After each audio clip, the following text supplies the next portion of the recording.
Hello. Okay, let's see.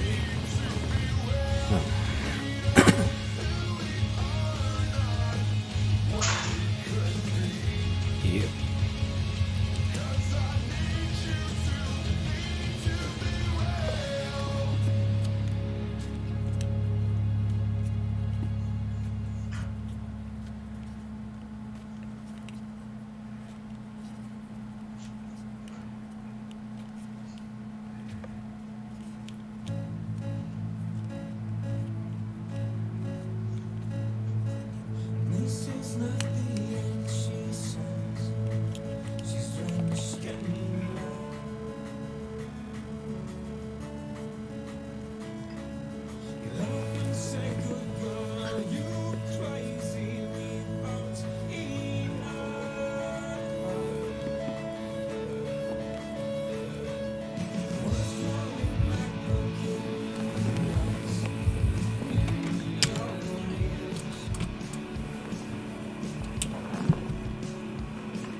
I wanna make sound.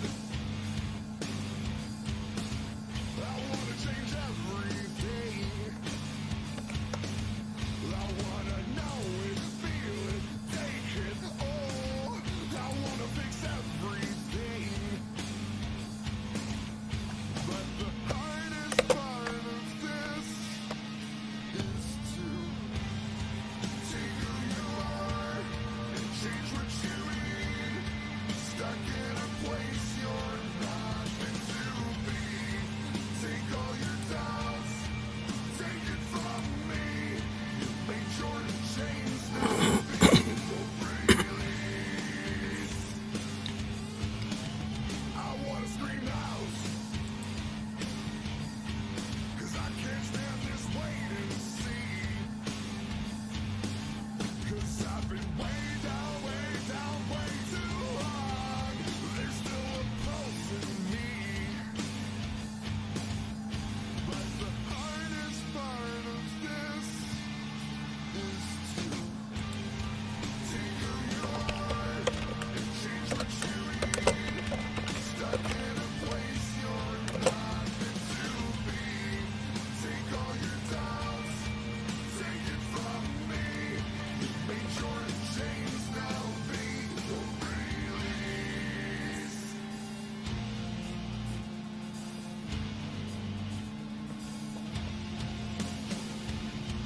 Who let you down? Who let you down? There is no easy way out. Who let you down? Who let you down?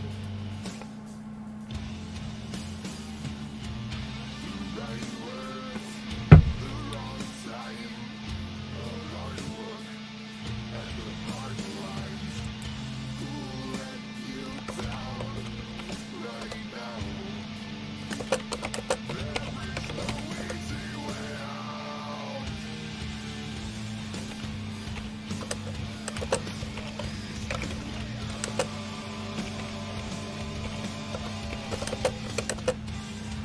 Take who you are and change what you need. Stuck in a place you're not meant to be. Take all your doubts, take it from me. Make your chains now be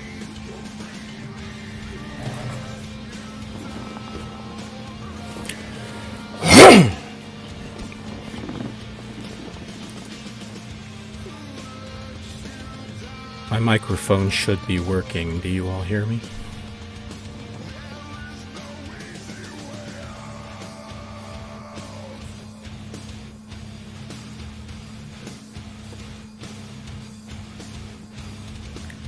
Okay.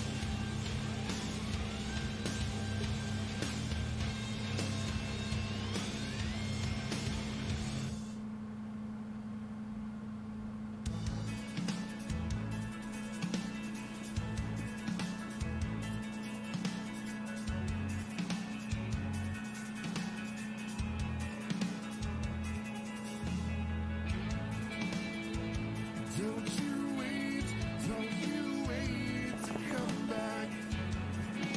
'Cause that may be the last thing you ever do right.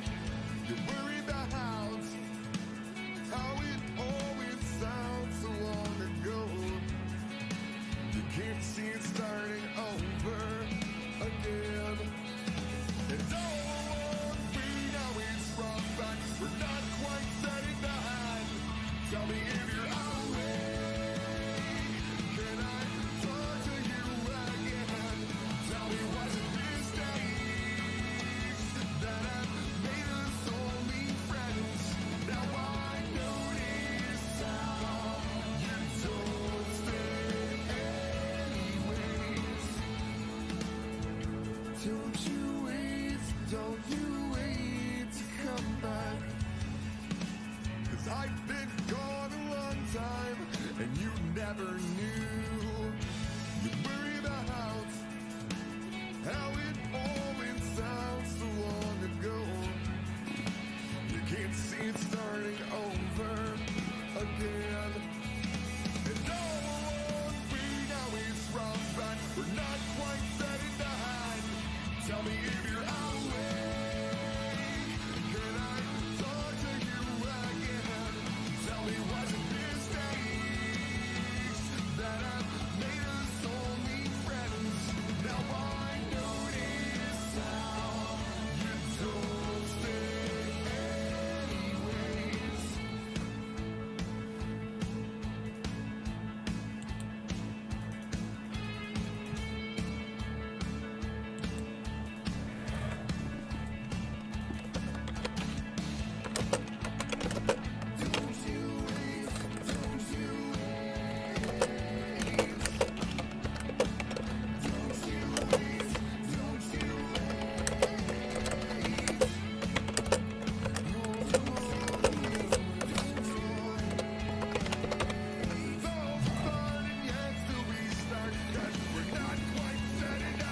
Hello, Susan.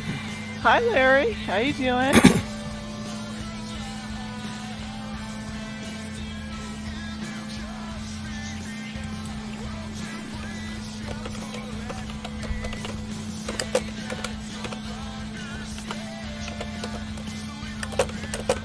Me okay? Oh, yeah. Okay.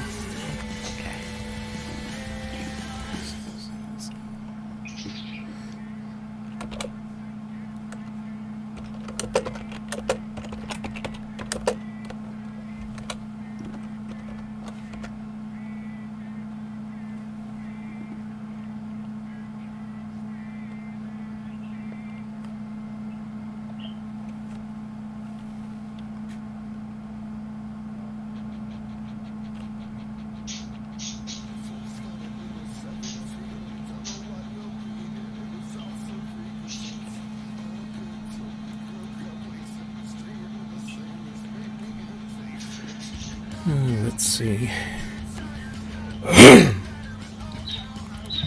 What am I forgetting? There's got to be something.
There's the infamous coffee mug.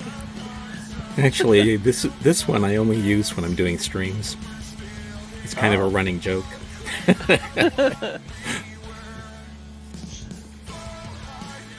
Yes, with your special effects, you can make it look larger than a human being. Oh. Yes, exactly. There you go. Now that's a cup of coffee.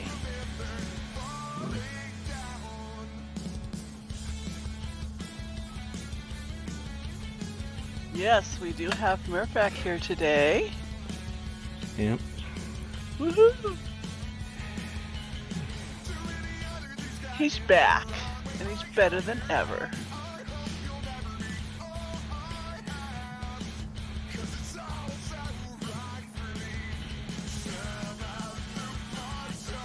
Oh gosh, we've got a nice healthy crowd today. Thank you all for coming. I don't know if you can Let's hear me see. over the music. 28 so far.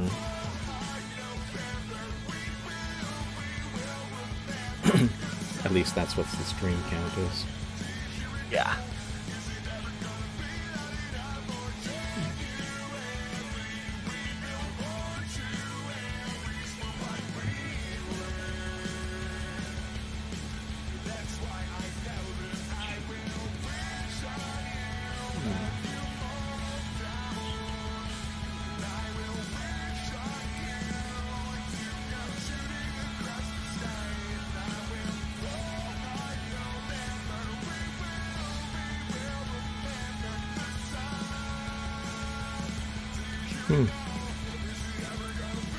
Not seeing Darlene on the stream yet. Yeah, I haven't seen her either.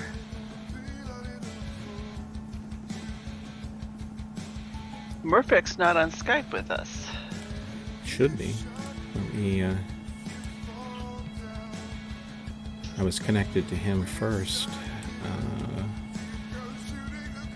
Well, I called you instead of you calling me. Does that make a difference? Well, let's see.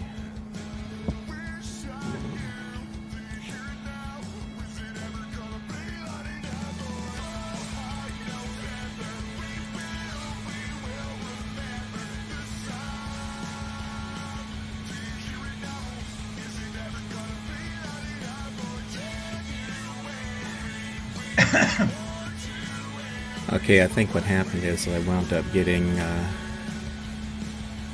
Murphac and Susan on two separate calls. So let me go ahead and see if I can fix this.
Okay, I had you on two separate lines apparently, so I'm trying to figure out how to add him.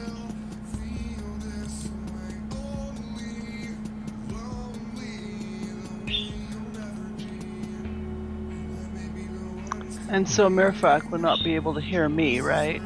Well, he couldn't hear me either because of that.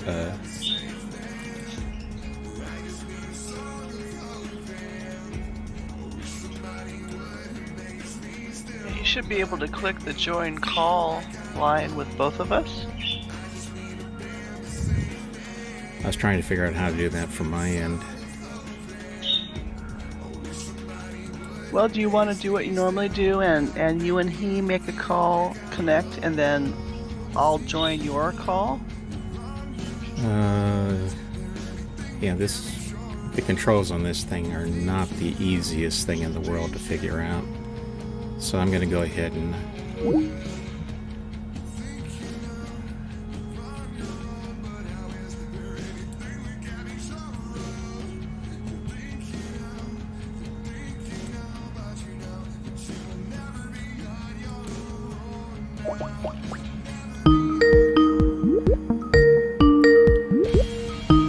Hello. Okay, now I should have you on this call, and his name is on it, so... Murfak, you there? Yep, I hear him. Okay, hopefully we've got that sorted out. Yes. Thank you.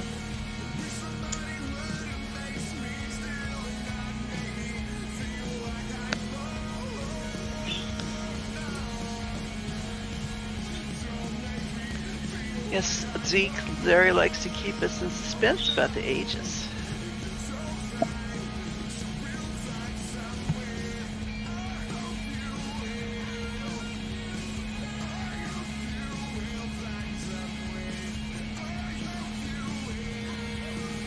Okay.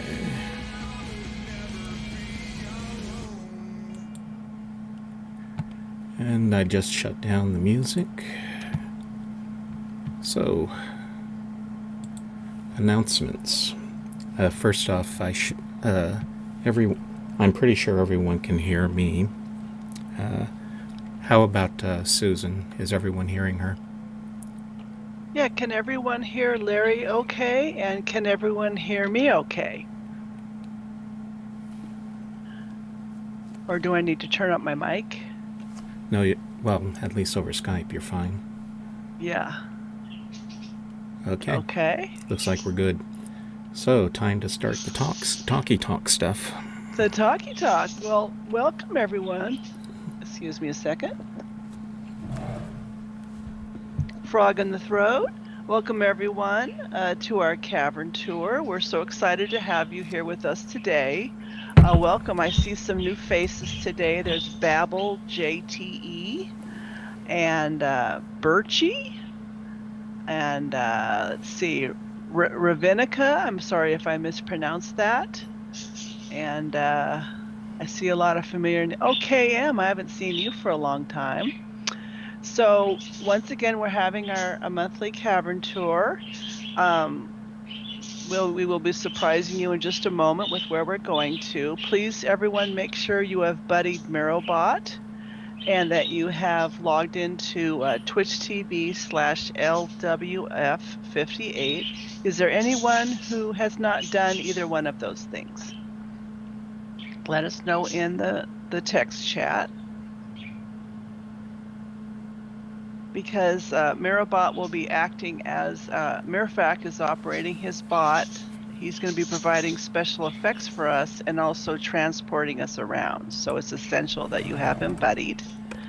When Larry gives the signal, we're all going to PM the word link, L-I-N-K, to Mirobot, and I'll type that in the chat.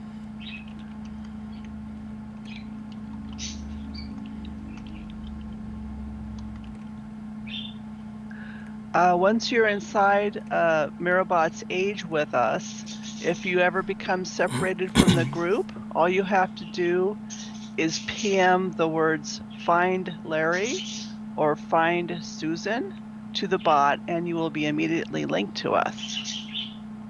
Does anyone have any questions before we start?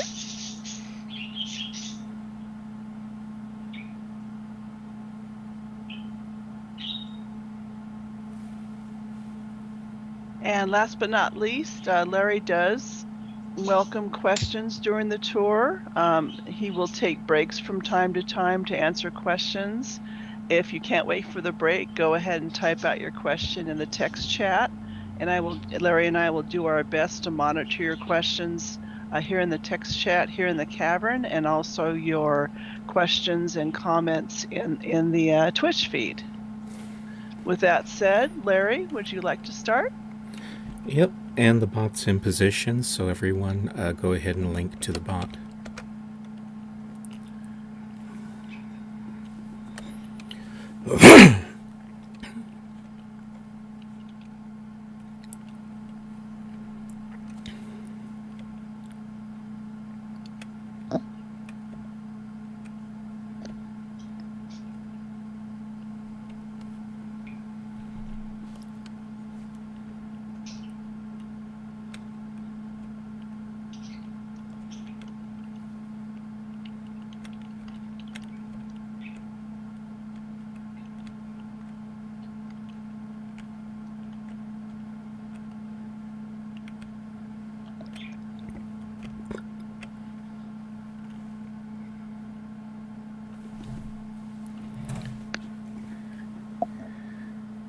Okay. As you can all probably guess from where we are at the moment, today's tour is all about Arcana. We've got about 4 stragglers. Okay.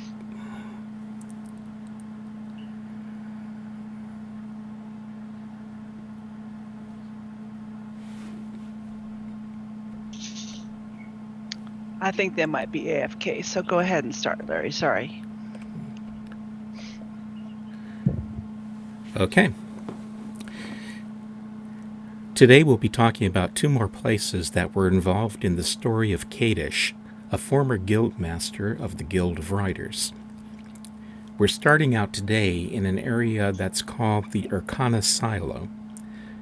This structure isn't called that because of its overall shape, not because it was known to be a grain silo. No information is available about what the building was really used for. This building was purchased by former Guildmaster Kadish around the same time that he purchased a factory in Arcana because the catwalks on its exterior hang over the Denis Lake water system behind a barrier that prevented other people in the district from seeing what he was doing.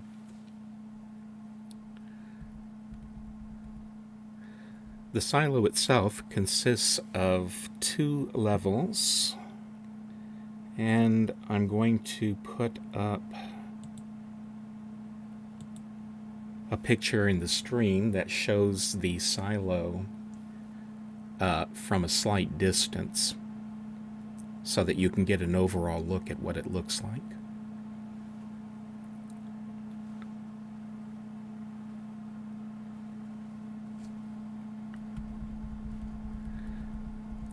The silo is located in the Ashimen district, which is located a long way from the Denis city.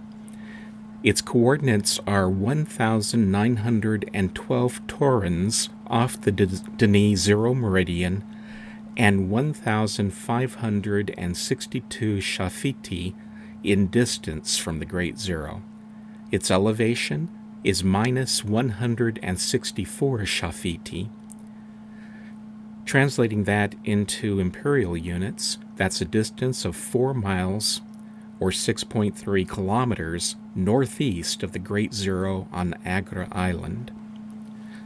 That places it outside the main Denis Cavern, which is about 3 miles long by 1 mile wide.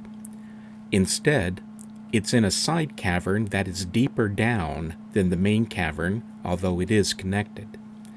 The elevation of the lake in the Denis Cavern is roughly minus 93 Shafiti from the Great Zero, as opposed to the 164 Shafiti that we are now. Ashimen was a district that was used for the importation of raw materials, which were then refined or worked into finished goods. It was built as a replacement for a similar district called Newerl. Oh, that's a difficult word to pronounce. Newerl, which had been established in the Denis Cavern not far from the city sometime in the Denis century of 2800. In the Denis year 5312, a disease broke out in the Newerl district during the reign of King Nidra. The disease had most likely originated from the age of Yasafe. Yasafe was heavily forested and provided the Denis with a large portion of its wood supply. That included an expensive and rare luxury wood called yema. The outbreak caused widespread panic, as many thought it would be like the Pinto Plague of the 2100s. Fortunately, the illness was not nearly as lethal as the Pinto Plague, and the Guild of Healers quickly found a cure for it. Regardless, the incident sparked political pressure to move the industrial districts away from the city. King Me'emen, the successor to Nidra, apparently liked the idea and encouraged the surveyors to begin looking for stable locations to construct new districts. In the year 5359, the Denis constructed a tool that would be of great assistance in expanding the cavern system in the form of a machine that was named Stonetooth. It was the second of the great excavators, and much more powerful and more technically advanced than Stone Eater, its predecessor. Me'emen immediately ordered the Guild of Miners to use both Stone Eater and Stonetooth to begin clearing an area for a new industrial district to replace Newerl. Despite his order, it was not until Denis year 5475 that construction was begun on the new district. This district was given the name Uran. In 5500, the first imports from other ages were linked to the district. Uran was said to be a tremendous improvement over the older Newerl, as it was much more advanced and safer, and there was tremendous celebration on the day it opened for business. Me'emen had a son named Ashem, who joined the Guild of Healers. When he became a full guildsman, Ashem was often among the first to investigate new ages as part of the investigative teams whose job was to test that new ages were safe for use. In 5540, Ashem became extremely ill from a disease he contracted while investigating a new age. He never recovered and passed away 6 months later. The name of the age is not mentioned in the DRC texts, but that age was not approved for use until a cure for the disease was found. Me'emen considered the actions of his son heroic, and a year after his death, he decided to rename Uran in his honor, changing the name to Ashemen. It was said that the death of his only son left Me'emen deeply saddened and devoid of the excitement he had shown earlier in his reign. Many said it forced him to listen to his spiritual advisor, the prophetess Tresari. Me'emen apparently spent much time with Tresari in his last days, and it said that when he died, he was able to pass on with contentment because of her counsel. The cavern where Ashemen was located was given further attention in 5734, when Stonetooth was given the job of expanding its usable space so that a new industrial district could be put put in next to it. The work began during the reign of a king named Lanarin, and the new district was named after him. By the way, if you've ever wondered what it looks like on the other side of the wall that we are behind at the moment, here's a view from the top of the wall up on the stream.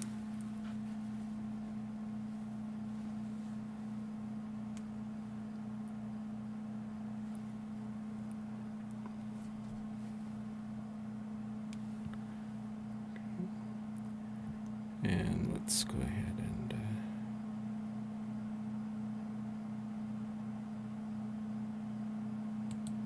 put that down now. Okay.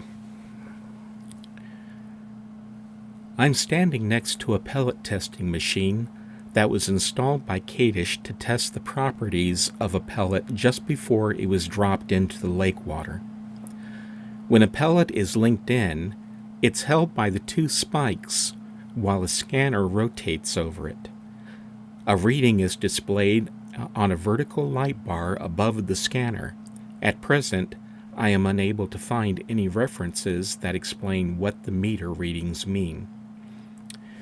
After the meter displays the result, the pellet is released from the spikes and drops into the lake water below the catwalk. The pellets dissolve rapidly in the water, and the effect one has can be seen right away. The reactions that the pellets may induce in the lake water are none.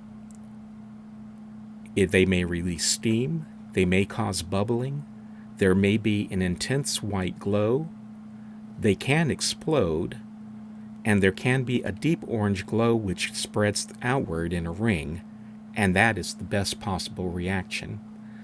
Murphak, if you can, please demonstrate the pellet effects.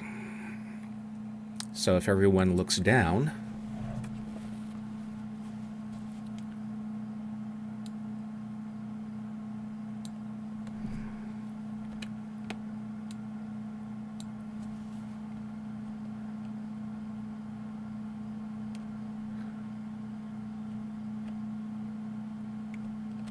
there's the bubbling.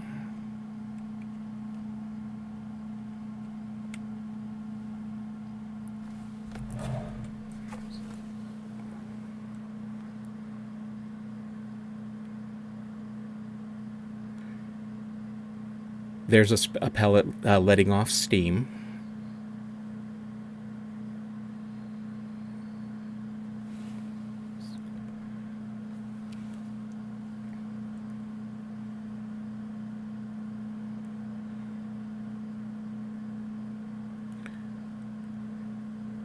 And there's the orange glow that you're aiming for when you drop a pellet.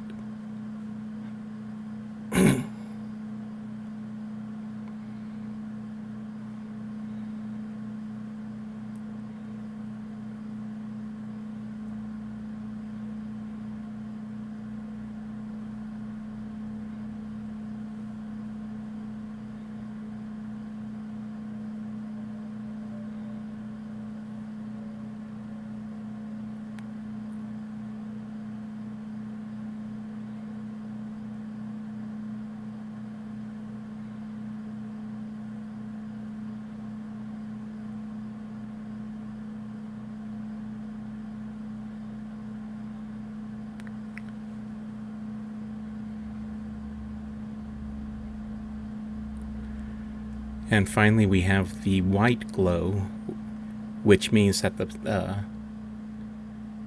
lake algae is probably overstimulated.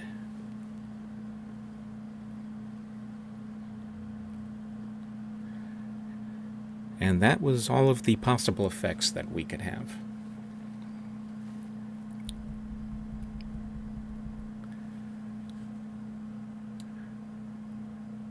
Okay.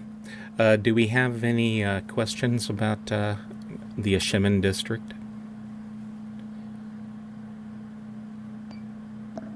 I didn't see any in chat. Does anyone have any questions?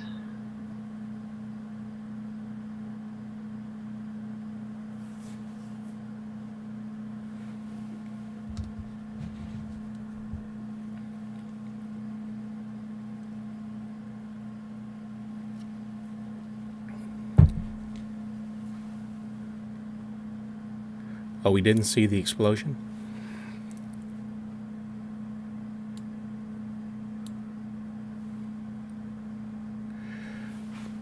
This is, the question arises, are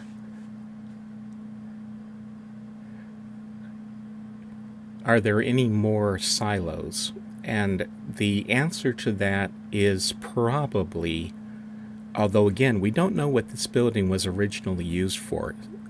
Silo is just a name given to it because of its overall look.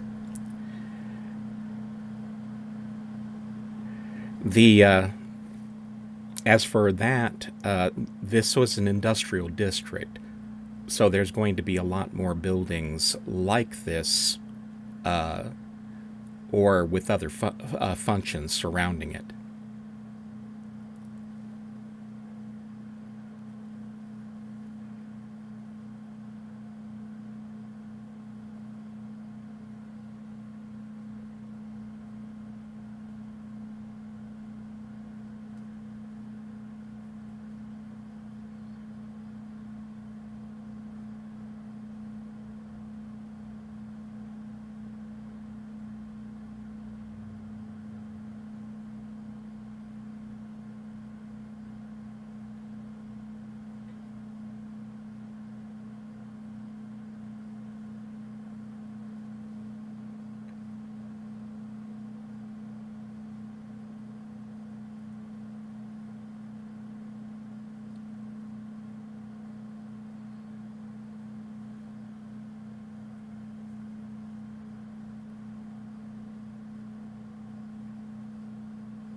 There you go.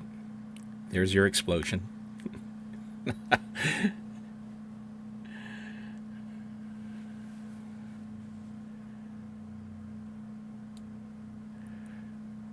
Okay, and at this point... Oh.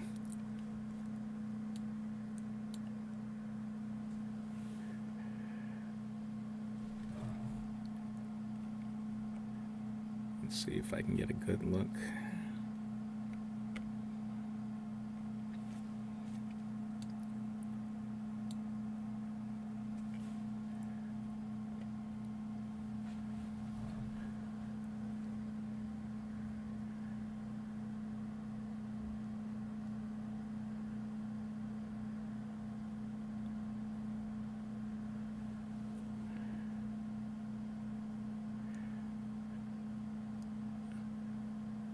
Ravenica, yeah, Murphak turned off the graphic for that so that you could see the lake easier.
When you're ready, Murphak, we are ready to move to Arcana.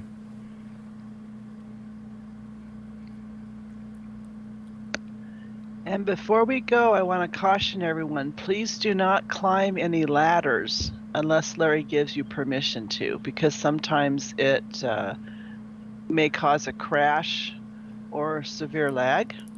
It's not so much the lag, it's also the fact that you can get stuck on ladders.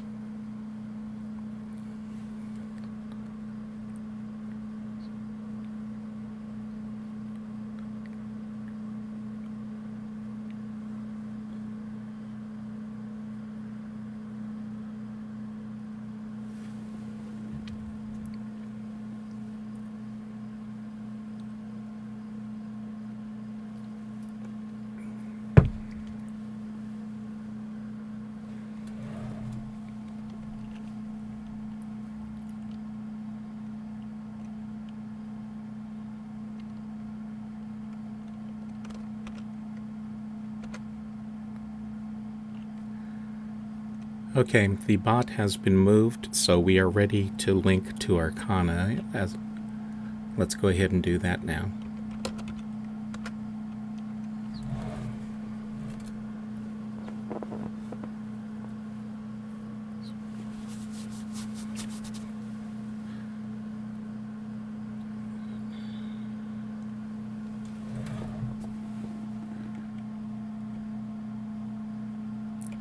As soon as you arrive, turn around and go to the end of this little box canyon.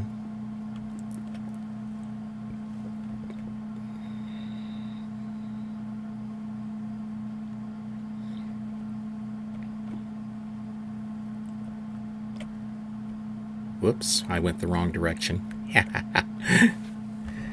Never mind me. Say, I am completely turned around. We want to go this way. Here we go.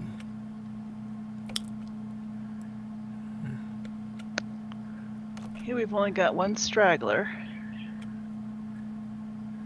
And there he goes.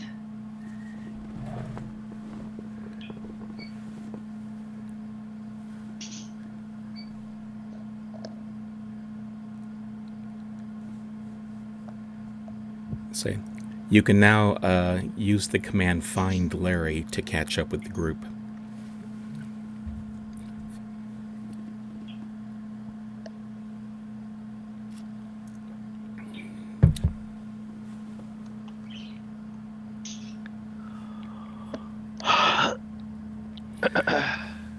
Historically, Arcana is an age that was written for and operated by the Guild of Caterers.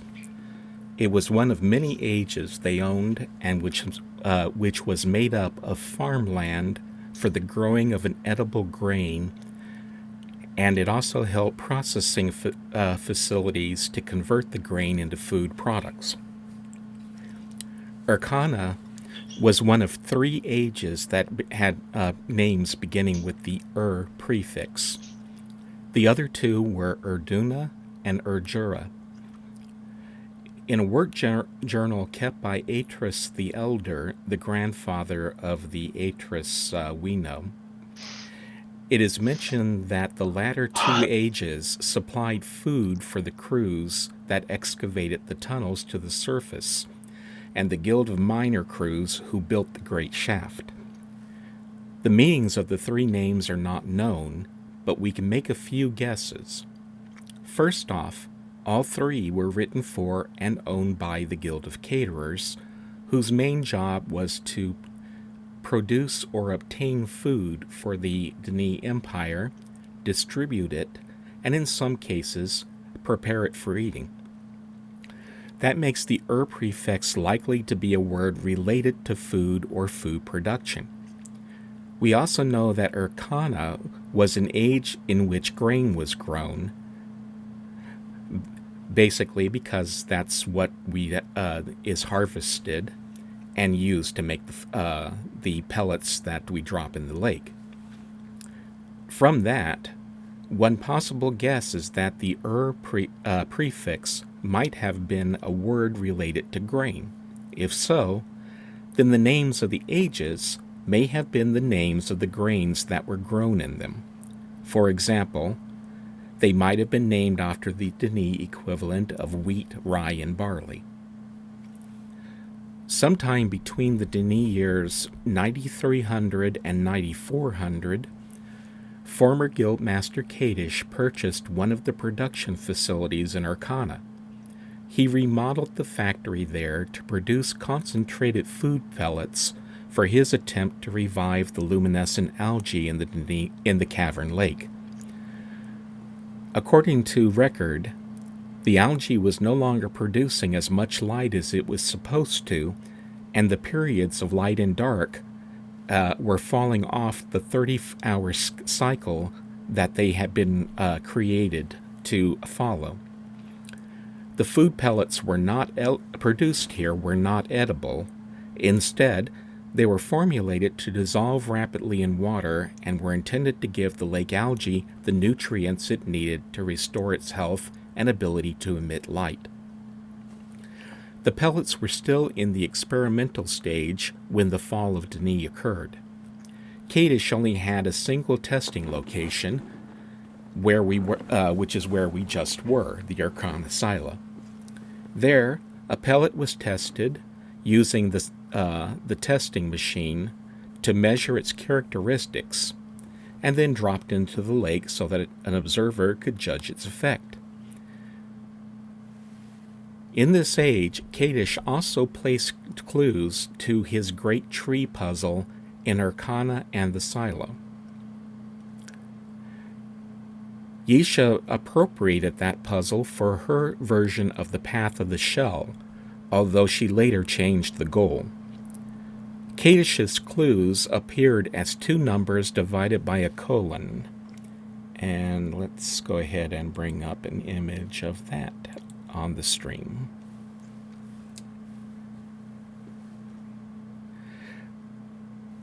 That code referred to lines of text in Words of the Watcher, the book of prophecy that foretold the coming of the grower. Notebooks containing a copy of it can be found in the Watcher's pub. Yisha had also placed copies of the notebooks in each explorer's relto, but then later removed them when she changed the goal of the quest. At first, Yisha's quest used Kadish's clues, as well as her own journey cloths. However, when she changed it, Kadish's clues were no longer relevant. Kadish used the passages from Words as hints on how to solve a mystery room in the Watcher's pub. But after using his mystery room for a time, Yisha disabled it and sent explorers instead to the cleft. Yisha made journey cloths with a spiral shell symbol to fit the name Kadish had given his puzzle, but she did not mention that name in her recording. Instead, she simply said this. Let me bring up the recording real quick. I knew I was forgetting to set something up.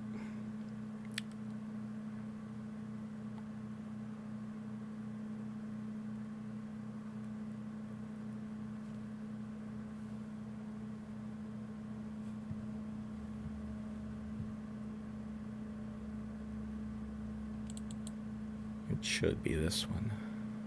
Now the circle is complete and the tree has begun to grow again. The path is now open, and so the symbol of the journey must change. Now the beginning is tied to the end.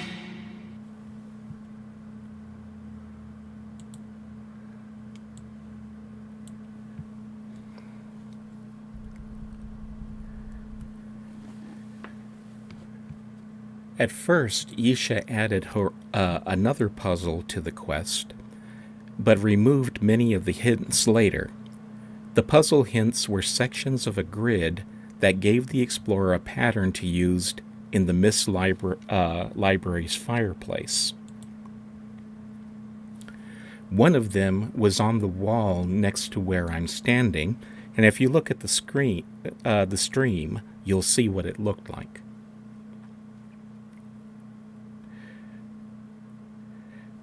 That formed a complete pattern for the fireplace when all had been collected and assembled into the proper shape.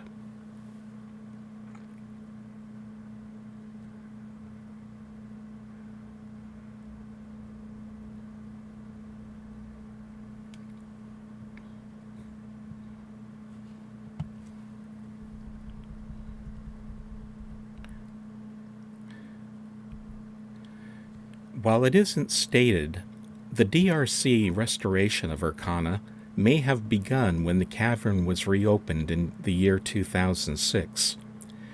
The Age achieved Phase 5 on January 22nd of 2007 and was released on June 26th. Let's see, cursor, there we go. In a town meeting held on July 6th of 2006,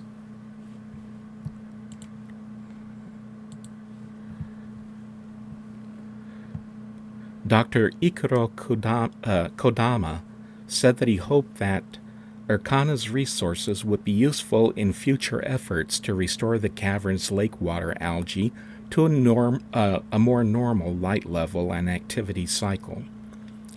They set up a function in one of the two viewers in each of the residential neighborhoods so that the pellet dropping score of an explorer could be posted publicly, and installed a machine on the docks of Agra Island in the ferry terminal to display the overall progress of the project.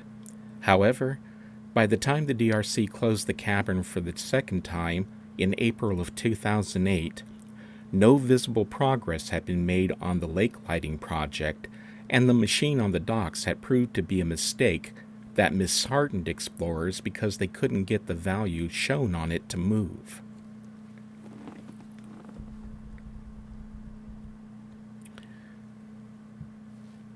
Okay.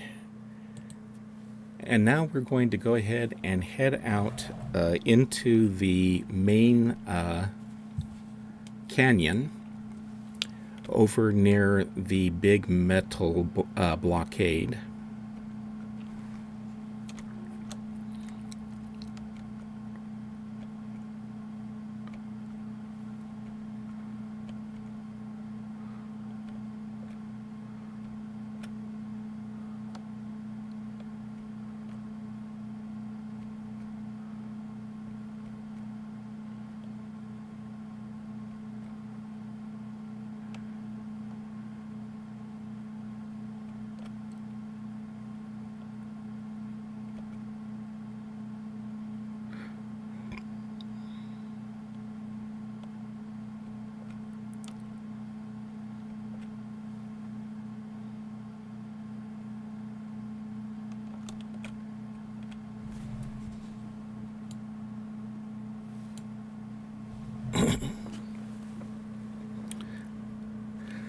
The canyon that holds the factory is a dry riverbed.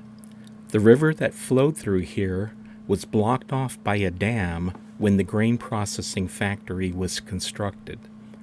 The factory has spillways that run through it to keep the water on the other side of the dam from getting too high, and also has drains for the mixing tanks found inside. Because of that, pools of water can still be found here and there in the canyon. The canyon is divided into two separate riverbeds in an area just outside the factory. The river eroded the softer portions of the sandstone that makes up the ground around the factory, leaving behind harder sections that form a center ridge. The ridge of harder rock eventually caused the river to split into two branches.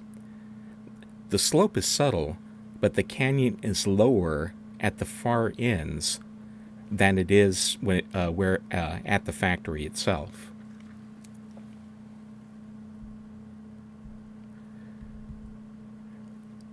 We are standing outside of a barrier and gate found at the end of the rail line nearest the link-in point. It blocks the canyon off from the rest of the age and the area where the grain was grown. The gate opens upward and is large enough for the harvester machine to pass through it. If you look at the section of the gate under the tracks, you can see slots that are designed to pass around the tracks as it lifts up.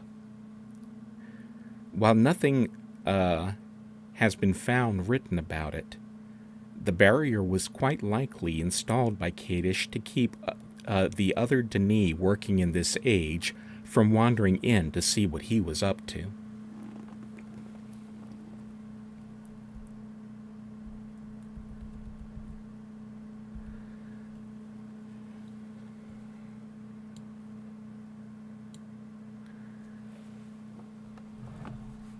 We are now going to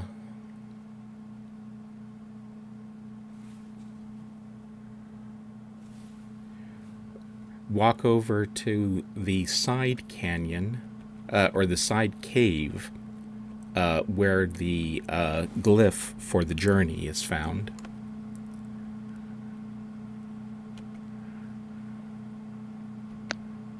Larry, I mentioned your YouTube channel, and now they're asking for the name. I know it's your real name. Do you feel comfortable typing it here? Yeah, you can go ahead and tell them. Okay.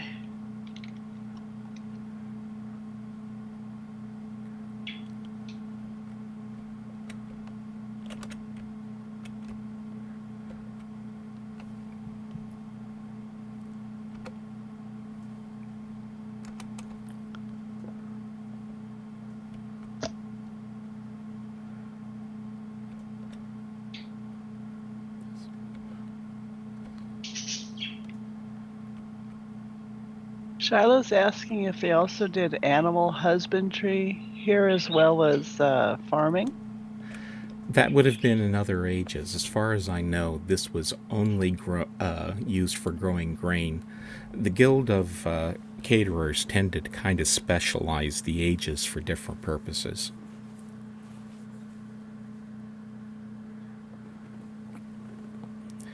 You can now use Find Larry to catch up if you're behind.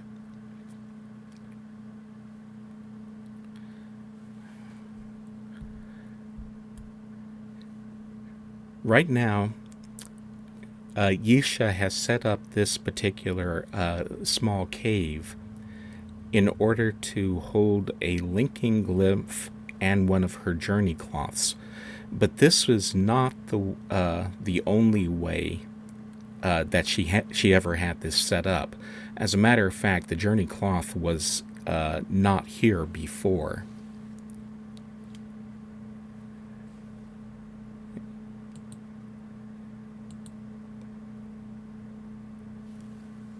Okay, let's see. If you look at the stream, you'll see a previous version where she had the glyph here, but instead of the journey cloth, she had a representation of the starfish marked on the wall.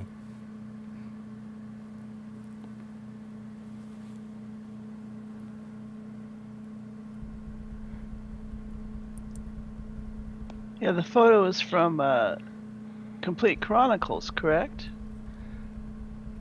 Path of the Shell, yes. That was an expansion. Complete Chronicle. There was Uru, Ages Beyond Myst. Then there was 2 Denis, and then there was Path of the Shell. And those 3 were collected into what's called Complete Chronicles now.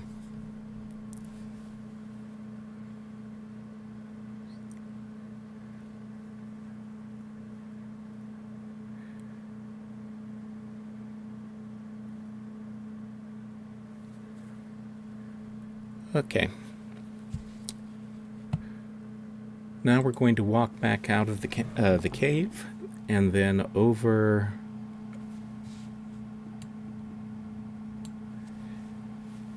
Let's see. Let me get this out of the way. Okay. And then over to the end of the harvester track.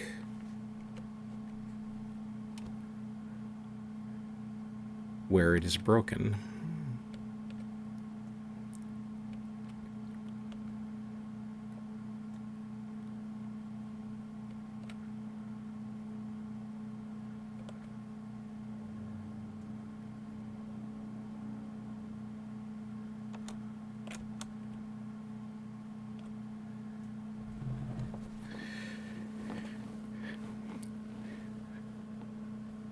Kadish placed a barrier across the canyon that held the harvester track that he used,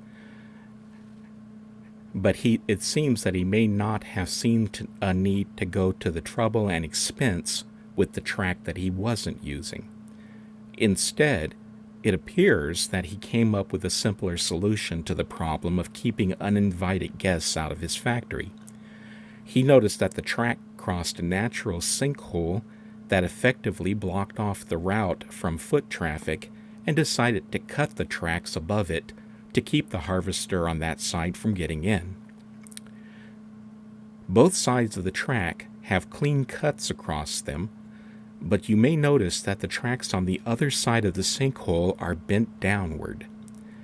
That leads me to surmise that he cut the tracks on our side of the sinkhole first, and the weight bent the tracks downward.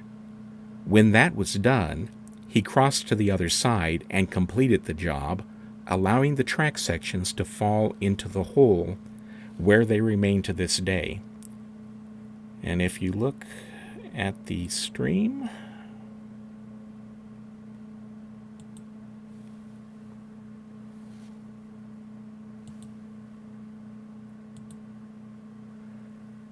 I now have a picture up that shows the missing sections of track where they are more than half submerged in the water at the bottom of the sinkhole.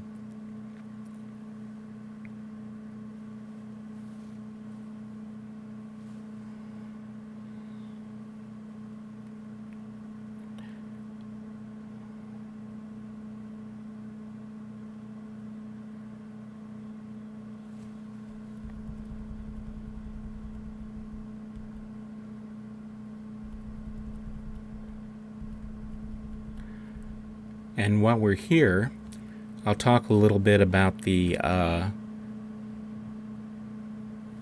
plants and animals that are found in this age.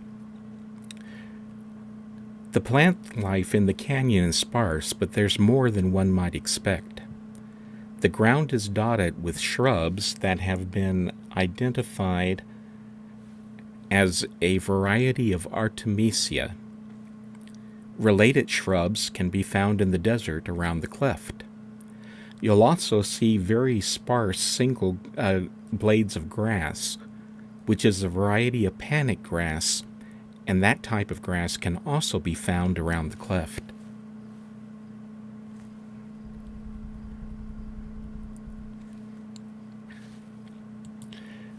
While we don't know the names of them, there are tall flowering plants here that are unique to the age.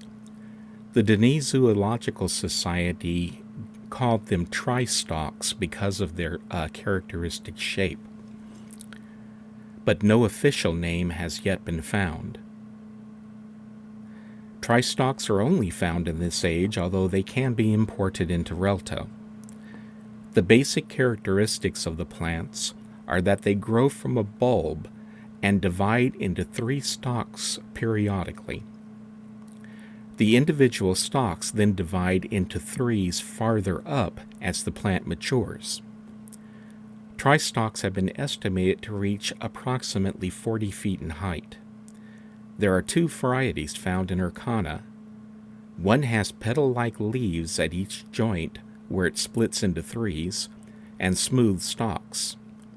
At the tips of each stalk, there is a bud-like growth with petals.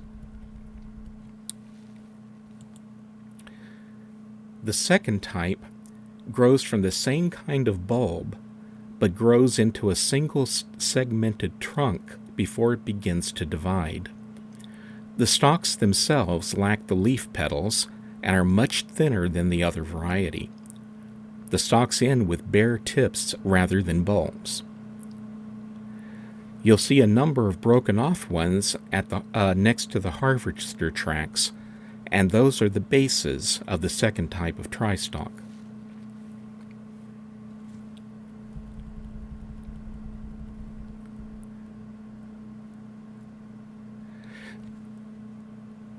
In the sinkhole, there is a pond of water down there, and water grasses are found growing in it.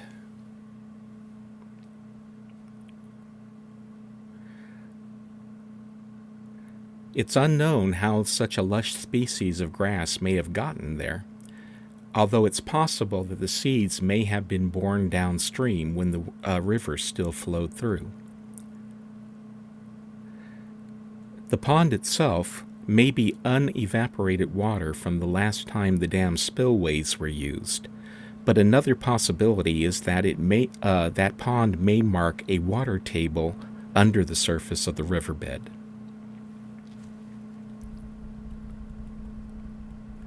In addition to the plants, you can hear many kinds of insects here. These include cicadas and crickets. When you reach the lake beyond the factory dam, you can hear the cries of seabirds that have wandered into the area and settled in around the lake.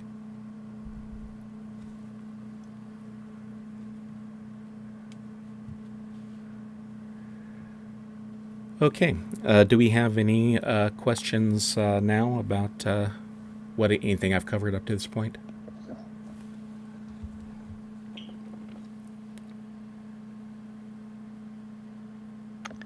I don't see any in chat. Come on, you guys need to ask him something that'll stump him. Haha. Good luck with that one. Yeah, I know. Good luck. So the sea, I assume, is salt water, or don't we know? If they're seagulls, I mean, they're not earthly seagulls, but, or maybe they are.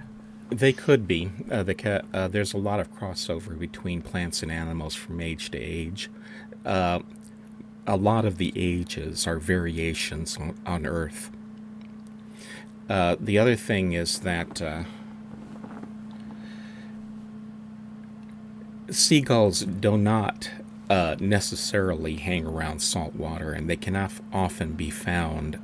Well, to give you an example, I lived in Southern California for most of my life, and I was at least 30 miles inland, and I would see seagulls occasionally.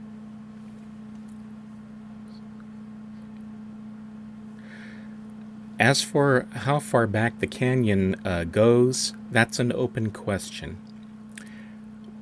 There was an intent, at least, from Cyan to eventually make more of this age, in which case they would have opened up the canyons so that people could get to them. But that never did happen, obviously. So we don't know how long the canyon was actually supposed to be. Nor do we know exactly what, when, and what it opened up into.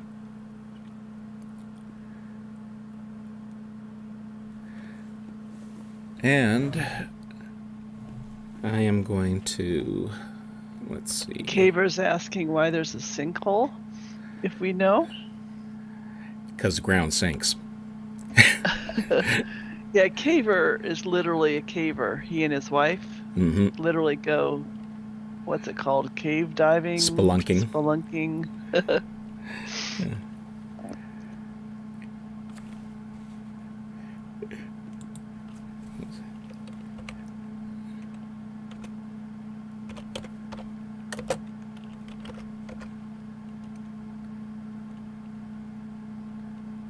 Oops.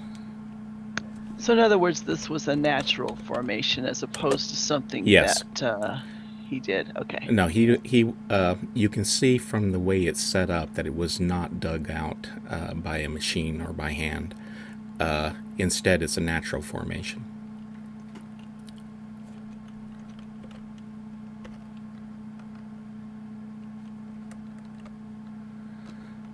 Okay, Murphac, can you move us all across the sinkhole to the other side, please?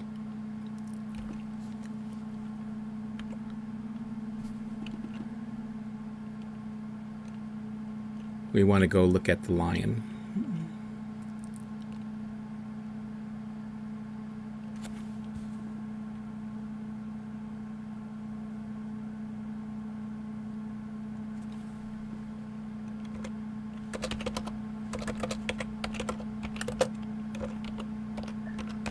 Zeke is asking if the grain is edible. I know you said that the pellets are not edible, as is. Is the grain taken from the plants edible right Yes, off the yeah, plant? it would have been, because otherwise there would have been no reason for the Guild of Caterers to grow it. It would have been used for making bread or other grain products originally before. And Kadish bought one of the factories here, and possibly the rights to either use one of the grain fields or to collect some of the harvest from one of the grain fields. He may have purchased the crops after they had been planted.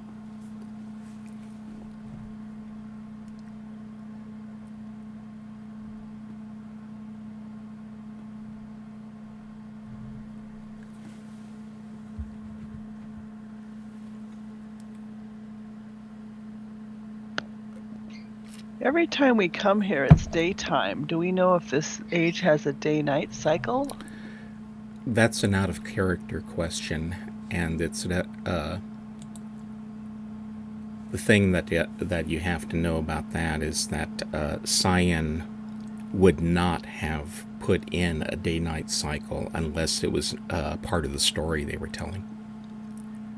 So you can assume that this place would have had one, a day and a night, but for whatever reason, they just didn't put it in.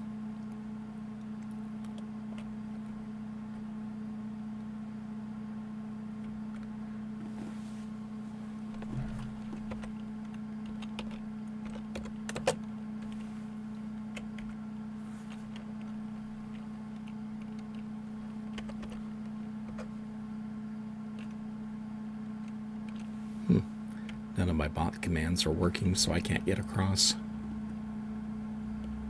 Here we go, thank you. Okay, so whoever was asking earlier about where this ends, you can find out for yourself now. But be careful, because there is a drop-off over here.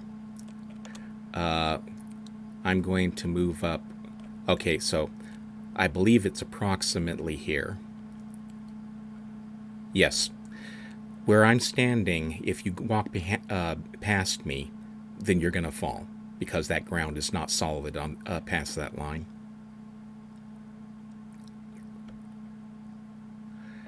We came here to see a peculiar rock pattern. If you look off at that side... I just fell off the edge. Right after telling people not to, huh? Yeah, I can't explain it. Go ahead, Larry, I'm sorry. Okay. By the way, if you fall off the edge like I do, you can just PM the letter W to Mirabot in mid-fall, which I didn't have time to do. Go ahead, Larry, I'm sorry. Okay. Now, if you... this is an artifact of where two of the textures come together that make up the rock wall. They put them side by side, but reversed, to give a little bit of variation. At the joins of those textures, there are often patterns that are artifacts of just how the light and dark patches come together. However, I suspect that oftentimes those patterns are deliberate because they look far too much like things in order to for them not to be have been done on purpose. In this particular case, if you look at the wall just above even ever, you will notice that there's a little formation of the patterns that looks like the face of a lion cub. And that's something that we like to point out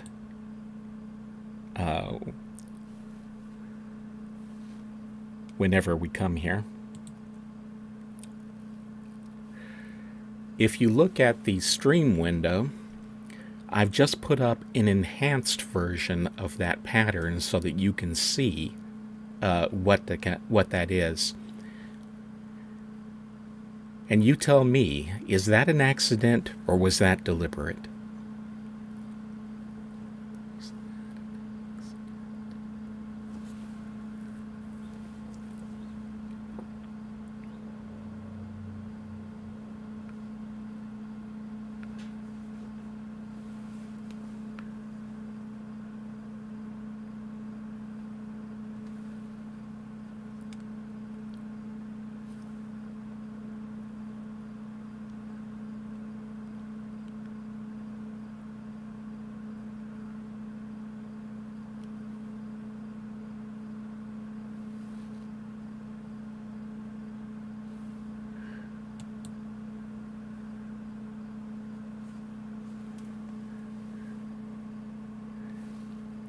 See. To me, it actually looks like a lion. Well, it looks like a lion cub with its forearms hanging as if somebody was holding it by its belly.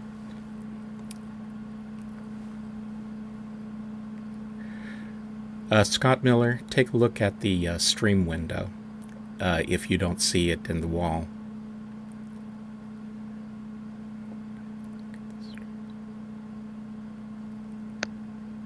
You know, in your enhanced version, it looks like there's another face right above the cub's head. There's actually a number of different things. To give you an example, there is a dark patch. There's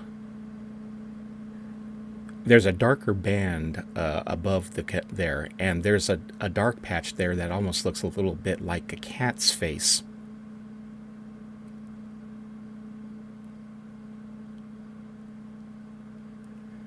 It's a Rorschach test. Yeah, and then of course there's other patterns up all the way up and down that particular texture line.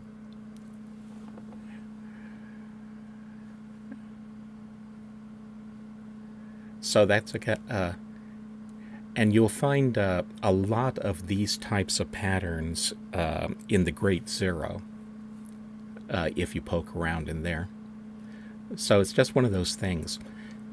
How much of it is an accident, and how much of it was deliberately done as just for the fun of it by the artists who were making these textures? I don't know, and I'd love to find out. Did Rawa make this age? I don't know if Richard worked on this age or not. Because for when I was actually talking to him about it a little bit, and he didn't actually remember that Kadish had anything to do with it, which tells you how bad his memory has gotten recently.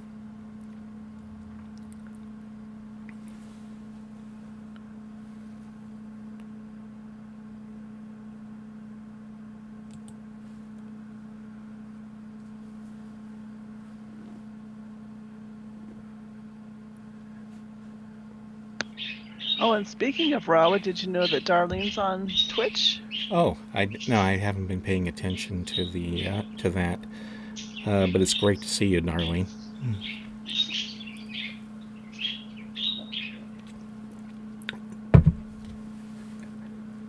Darlene is Watson is Richard A. Watson's mother, and she's one of my fans.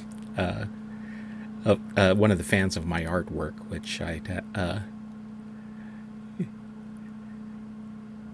thank her for, even as I question her good taste.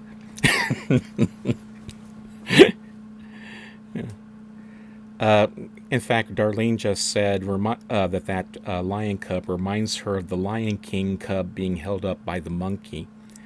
And that's exactly the picture that I kind of had there of the way it was being held.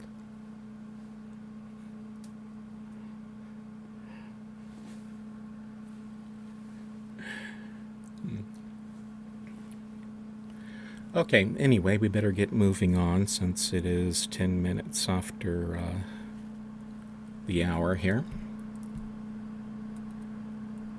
So we still have a lot of ground to cover. Okay. Literally. Yeah. It's a big age. Well, actually, we're going to, if Murphac can warp us to the front of the factory next to the harvester machine, we'll try and skip the running over there.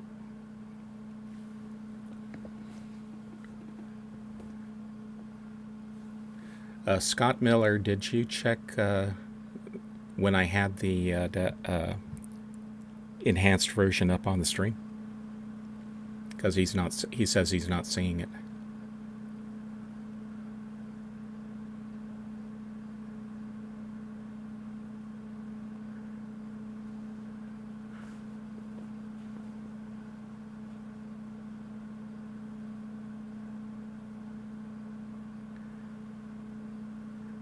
I kind of wonder if he's listening to this. No, he must be listening to the stream because he's hearing me.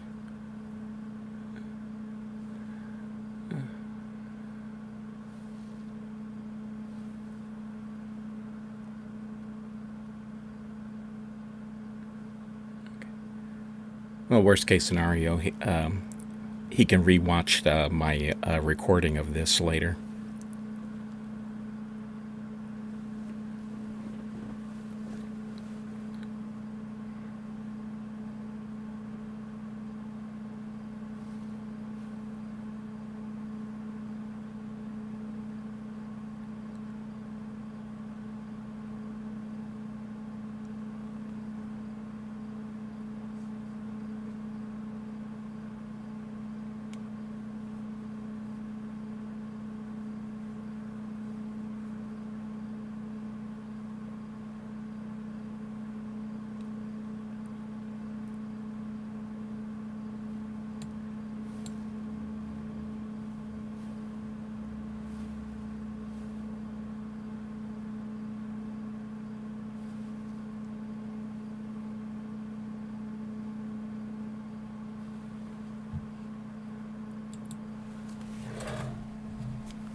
Okay, I just suffered a game error, so I will be back with you in just a moment.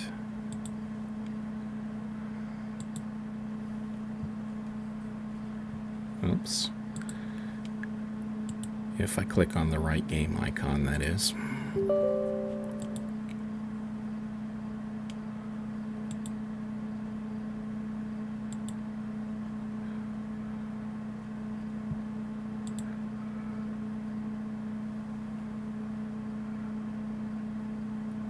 Are we still getting those, I think it's error number 2 messages?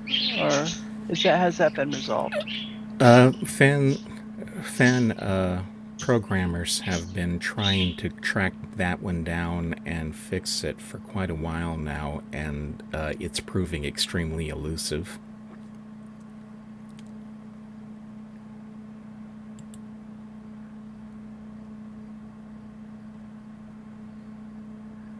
So as far as I know, that's still happening. But that wasn't a net 2 that I just suffered, it was something else.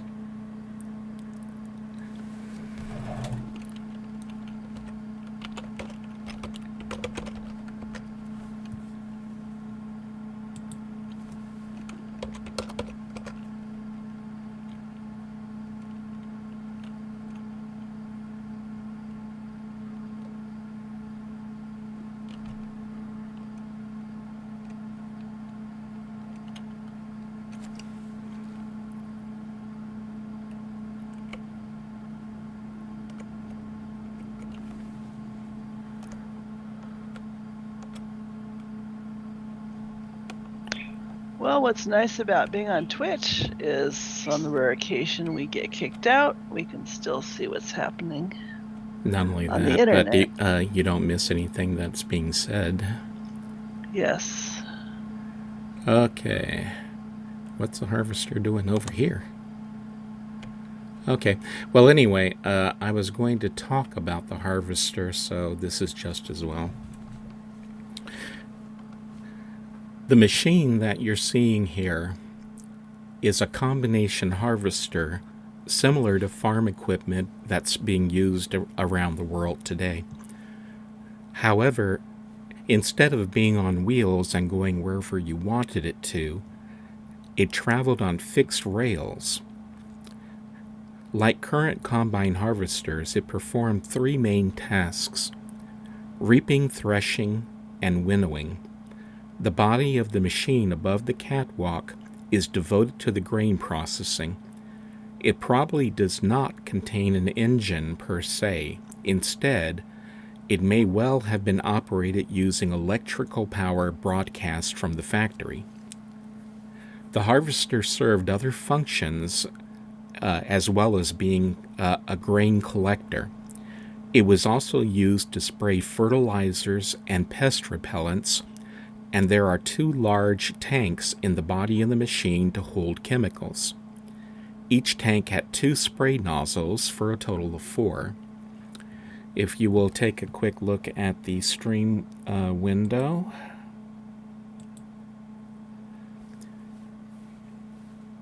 here's a diagram of the harvester with some notes on it as to what the various parts are. As a combination harvester, it sheared the grain stalks, separated the grain from them, and then blew the separated grain into a hopper that was pushed along in front of the machine.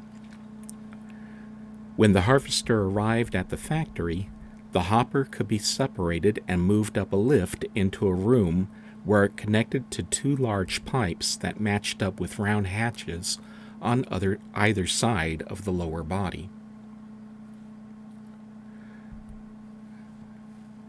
And if you, let's see, I'm going to walk over. Let me get this out of the way for a moment.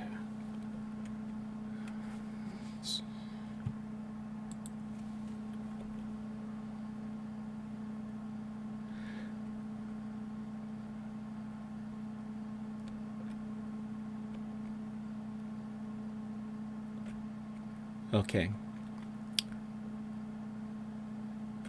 It's a little hard to see, but if you look directly above my head, you'll see a circle, and that's one of the hatches. There's one on either side, and that's where the offloading pipes were connected to the hopper.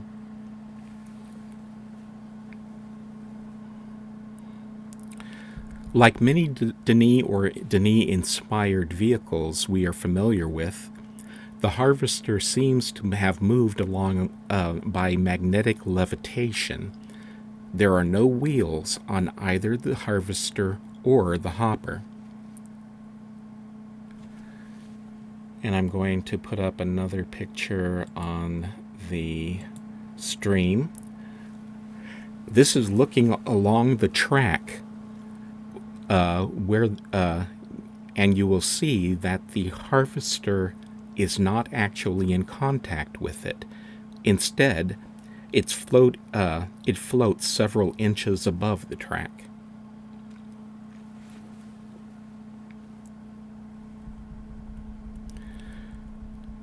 Braking was accomplished by folding the sides of the rail guides into the track.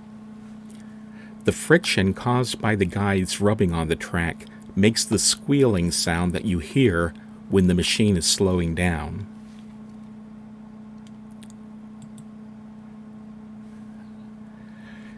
In the picture that I just put up,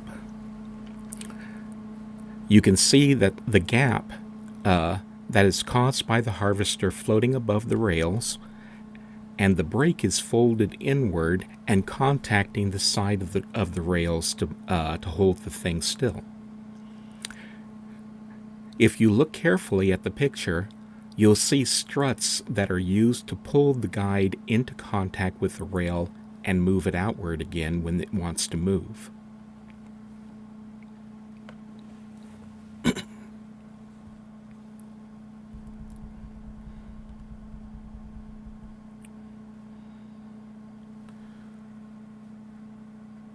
Okay, at this point, we want to go to the factory, and we want the harvester there. I'm going to go ahead and run over there, but if somebody wants to bring the harvester along, go right ahead and bring it.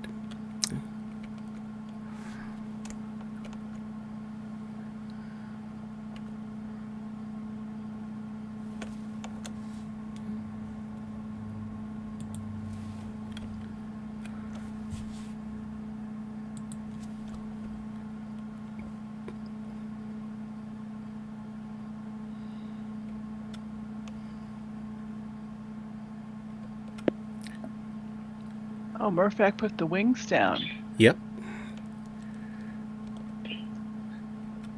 The wings on the harvester that you now see in the down position are were made that way so that they would fit within the canyon, and then were deployed when it was out in the grain field. When it was out in the grain field, those arms were used to shear the grain stalks and bring and then to collect the grain through intake chutes, where it was moved into the body of the machine through the pipes that you see, in order to be separated from the chaff and stalks.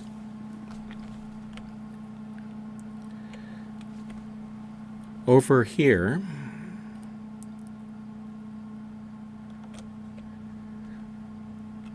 you will see drain tubes, which water would have come out to when they needed to control the level of the lake water behind the factory, as well as possibly to drain the mixing tanks that are on the inside.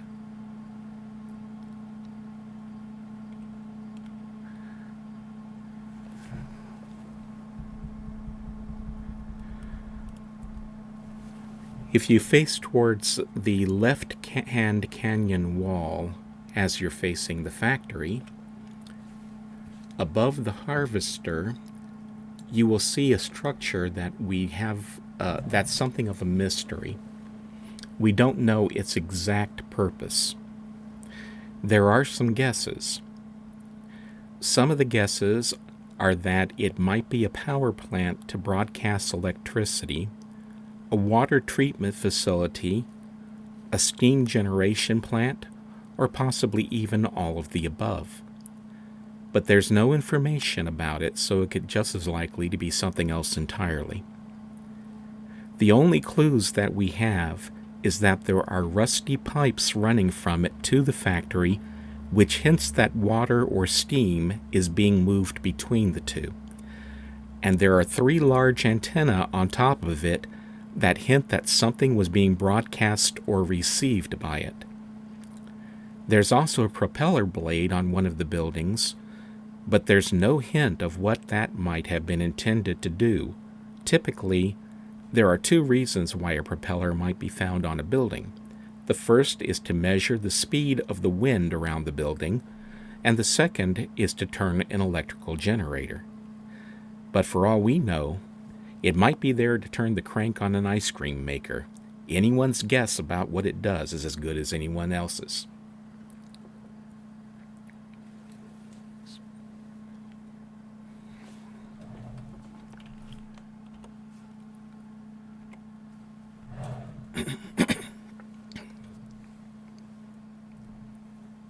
We all know that's where you store your coffee grounds.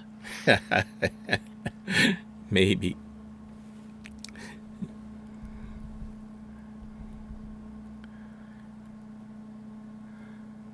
When the harvester stops outside the factory and the grain hopper moves inside the building, it passes another mystery spot.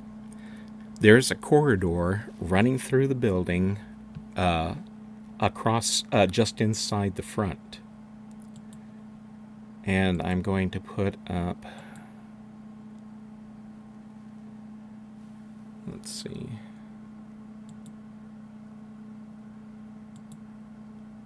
Oh, I forgot. I had some pictures of the harvester from various angles.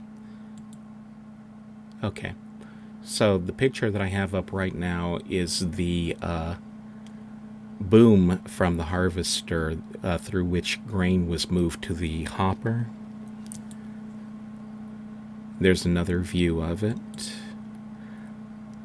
Here are the storage tanks, an antenna, and then in this picture you can see the spray nozzles. There are 2 on each of the tanks. An overview of the factory itself. There's the facility. Okay, here we have a picture of the cross corridor that I was talking about. Say, what it was used for, we don't know. It's just there.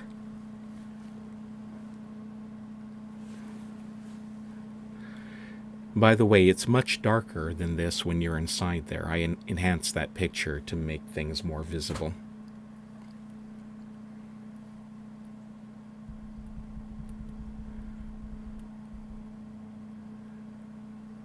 I mentioned that when the grain hopper stops inside the factory, the grain is sucked out through 2 large pipes that connect to either side of its lower fin assembly.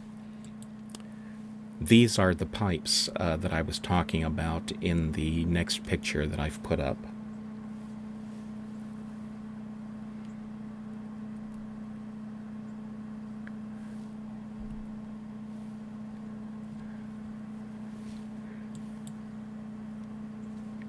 And when the hopper is inside the factory, the pipes connect it to the through those hatches that I pointed out earlier.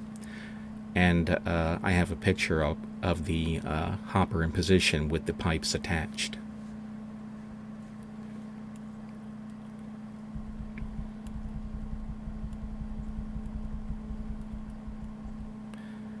Okay, Murphak, can you warp us inside the factory to the first room?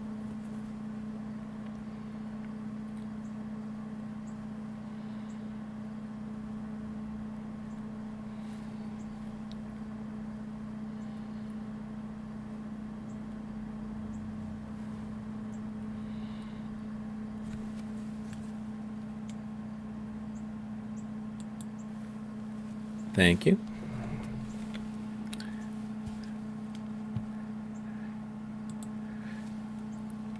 Now, a lot of what I'm going to say is observational. These are things that I've deduced because of the way things look, as well as guesses as to how they're supposed to function. You will notice that there are a number of towers in here, one in the middle and some around the edges. My speculation is that those are vacuum pumps which suck the grain out of the hopper and blow it through the light gray pipes up into structures above us, which are grain silos. There is one over each of the 2 unloading rooms in this factory. My best guess is that the round machines that are on top of those towers are impellers to generate the suction. It isn't clear how they get energy to move the impellers. They could be electric or steam powered, since there are systems for both types in this factory.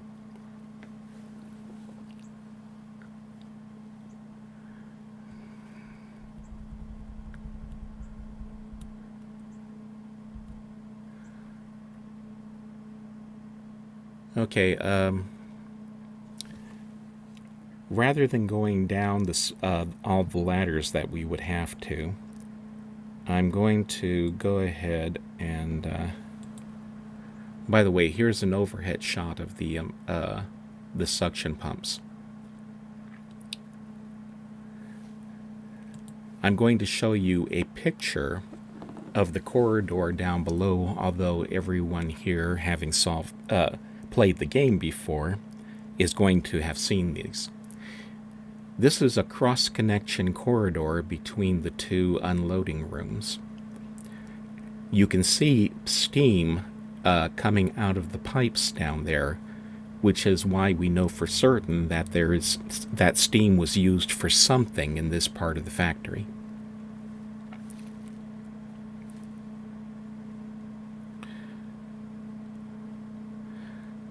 The mystery is in what exactly that steam was used for. I've speculated that the steam may have been used to drive turbines to turn the vacuum pump rotors, since we don't see steam leaks anywhere else in the factory.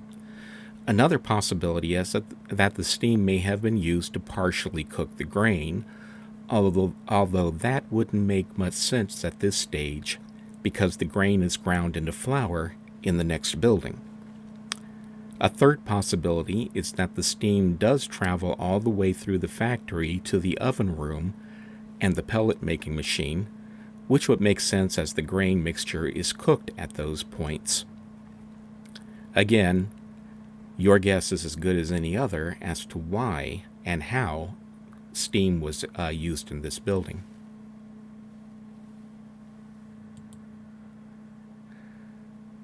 Okay. Matter of fact, please warp us outside to the area between this building and the mill.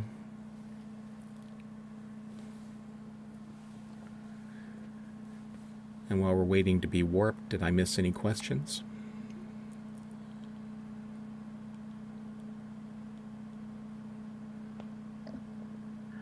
I don't see any.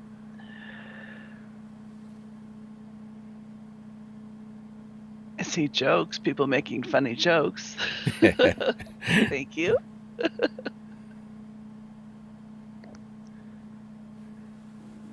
Thank you. Okay. And this is perfect for seeing one of the most notable features of this age. Now, you'll notice throughout the factory that there are two kinds of pipes. There are bright silvery ones, and there are ones that are rusted. Generally speaking, rust implies that water may have been run through those pipes. So, and also generally speaking, it's a pretty good guess that the silvery pipes are ones through which dry grain was blown.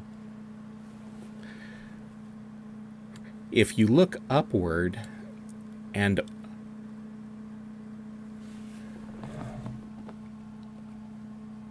Rojeth was asking is if they harvested the mushroom plants. I presume he means the tri-stalks.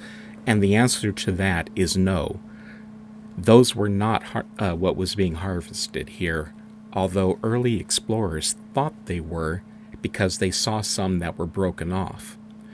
But the key here is that the ones that we see that are stubs are broken, not cut. And it's much more likely, since this was a food production age, that they were harvesting grain, since we know that bread was made in other ages. For instance, one of the Urdana and Urdjura were mentioned in the book of Atris, and they were providing bread that was used for meat rolls to feed the work crews. The other reason why it's unlikely that they would have been harvesting the tri-stalks is because there are too few of them. those are spread out and do not grow very close together, and they are not dense. Therefore, you'd harvest the things, they'd be gone, and you'd have maybe a few pounds worth of food at the end of it if they were edible. That's a common misconception that the tri-stalks were the thing being processed, but it was because we can't see outside of the canyon that particular guess came up.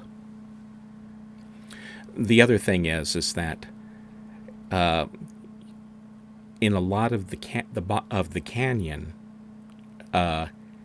the harvester cannot have its wings down because they hit the side walls of the canyon.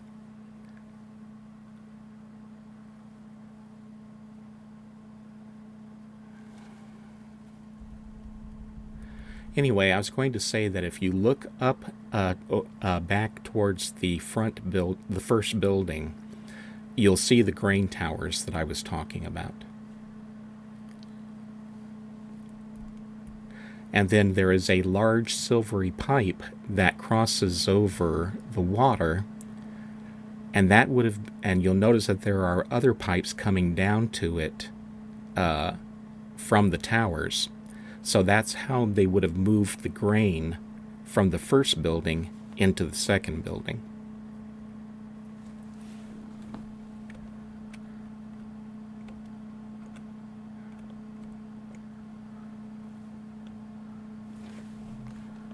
And speaking of the second building, we're going to go ahead and move into it.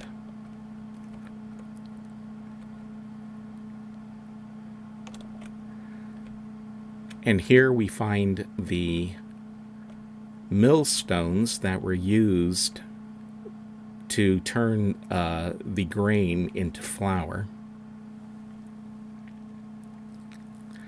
On either side of the mill room, there are two large flywheels.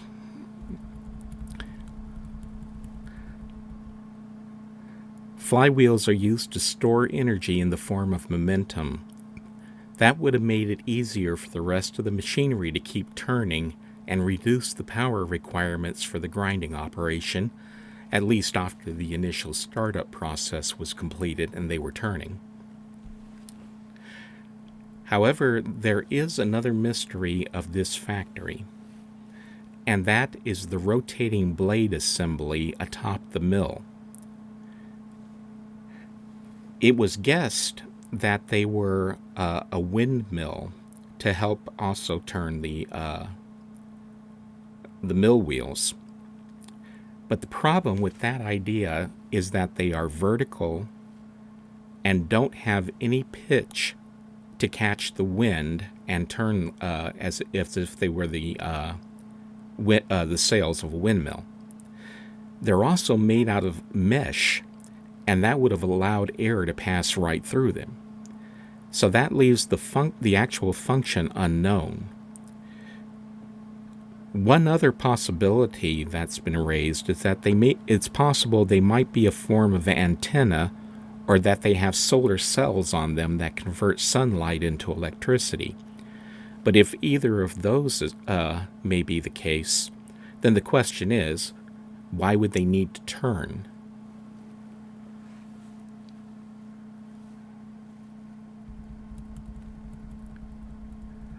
Let's go ahead and move into the next room.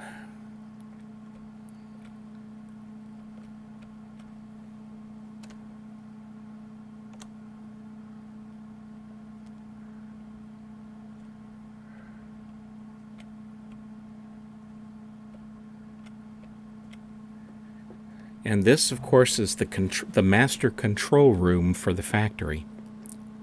One man could monitor the entire operation from this room, just as one man could operate the combine harvester.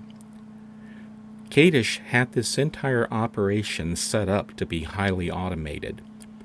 He could afford to do it that way because the end product was experimental, and he only produced small quantities of the finished pellets at a time. He went to great lengths to keep what he was doing, what was going on here, a secret. So it's very likely that he ran the entire operation by himself and never let anyone else into this part of the age. In this room, you'll find two consoles. The main console, which has a seat, was the control panel where Kadish could turn most of the machinery in the factory on or off, as well as performing routine tasks. The second console is a status board that allowed him to see an overview of the entire plant and whether or not it was operating properly. And that's the one over on this side.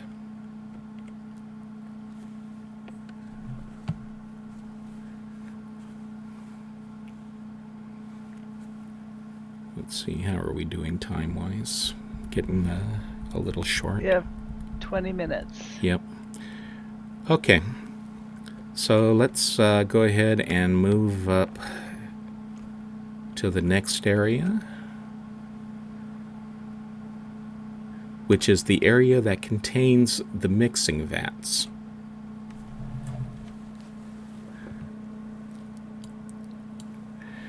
The mixing vat, these are definitely mixing vats, but it's unknown what was being mixed inside them. The flour from the mill went straight to the oven room through the large gray overhead pipes that you see above you when you look upward.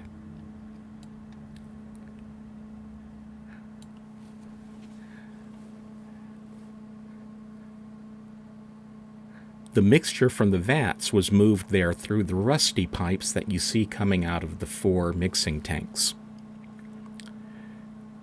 The pipes connecting the vats to the oven room are probably how the vats are filled, as well as being the way the contents would be moved back to the oven room.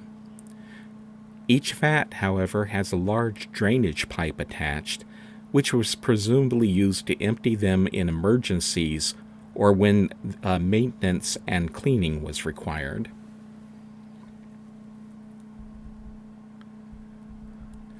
Okay. Can you bridge the gap now, Murphac?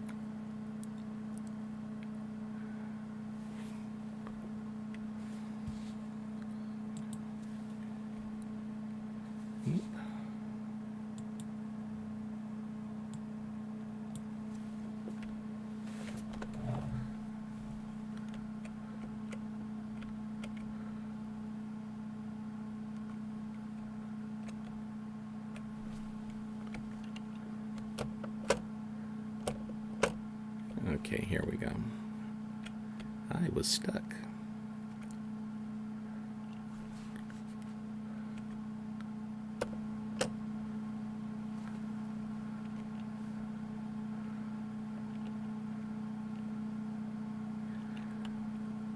The next room that we come to is an oven room where the ingredients for a pellet formula were encoded and set. Flour and liquid from the mixing tanks were moved to this chamber and combined here. There are 4 control panels spaced around the room, and each can be set to a separate combination of temperature, baking time, and proportion of flour to liquid. That made for a very large number of possible combinations.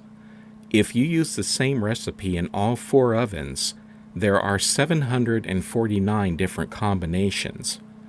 But if you use a different recipe in each of the 4 ovens, that increases the number of possible recipes to 314,722,122,001,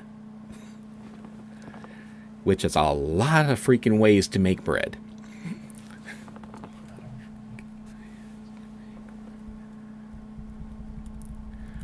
And let's go ahead and move on to the last chamber, since we're got 15 minutes left. We don't have to rush a bit.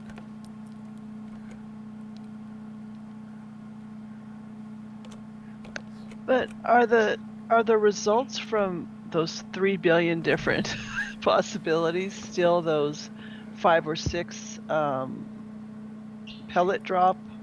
The pellets, yes.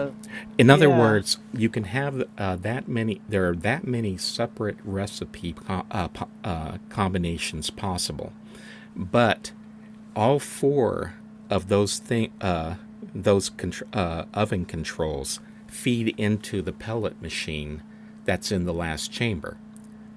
So they're all being mixed together here. That's why you get so many possible combinations for a pellet. Or, in other words, that you have 4 separate controls, but they all feed into the same machine.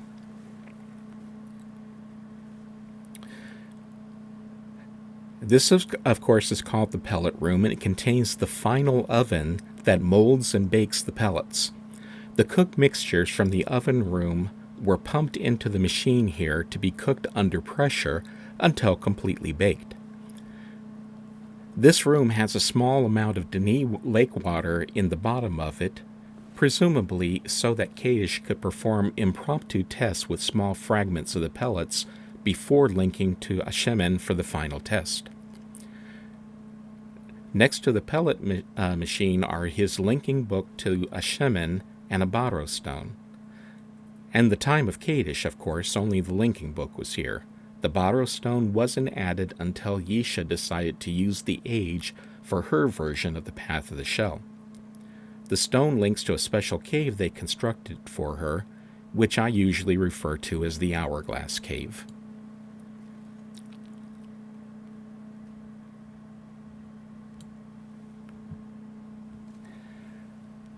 And then, Murphak, please warp us up to the top of the pellet room so that we can see the dam.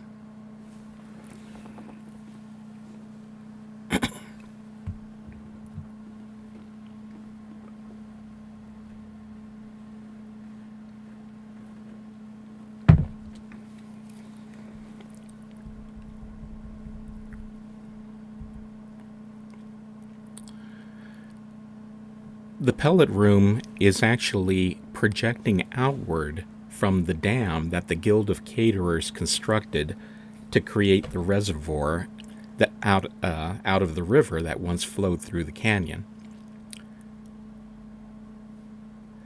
We are in a circular chamber in a square building on the outside of the dam. On top of the chamber, there are 4 antennas on a small dome.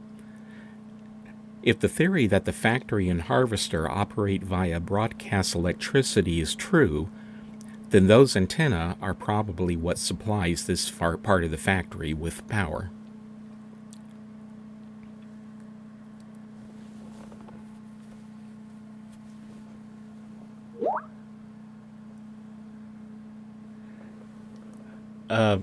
Murphak, I want to go up to the top of this room where you get the reward jacket and backpack.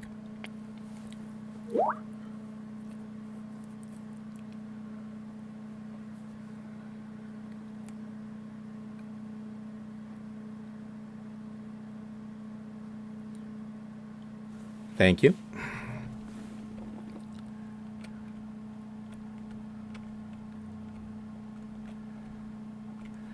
So here we can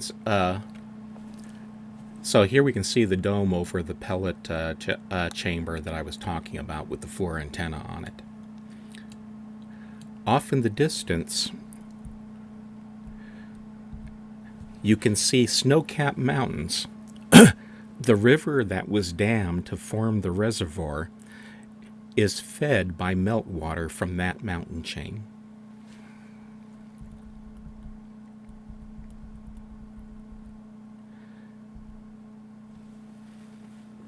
And then we come to the question of just why it was that all of this, that Kadish purchased this and built all of it.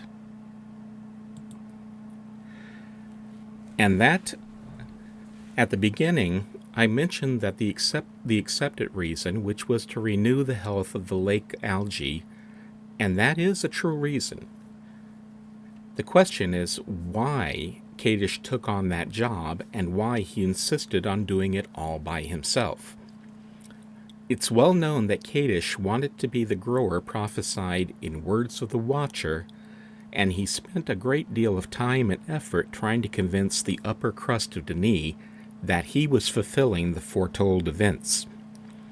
If you look at the stream, I have a copy of the relevant section of Words up for you to see.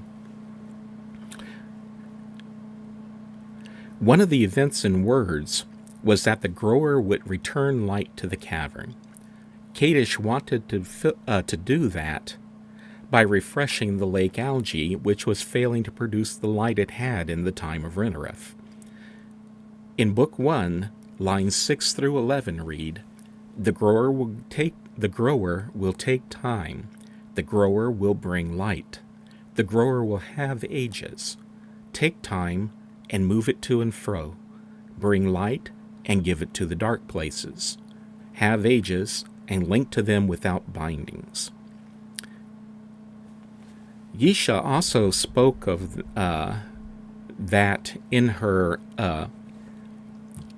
in one of her speeches, in which she also claimed that she was fulfilling the prophecies. Let me go ahead and bring up that quotation.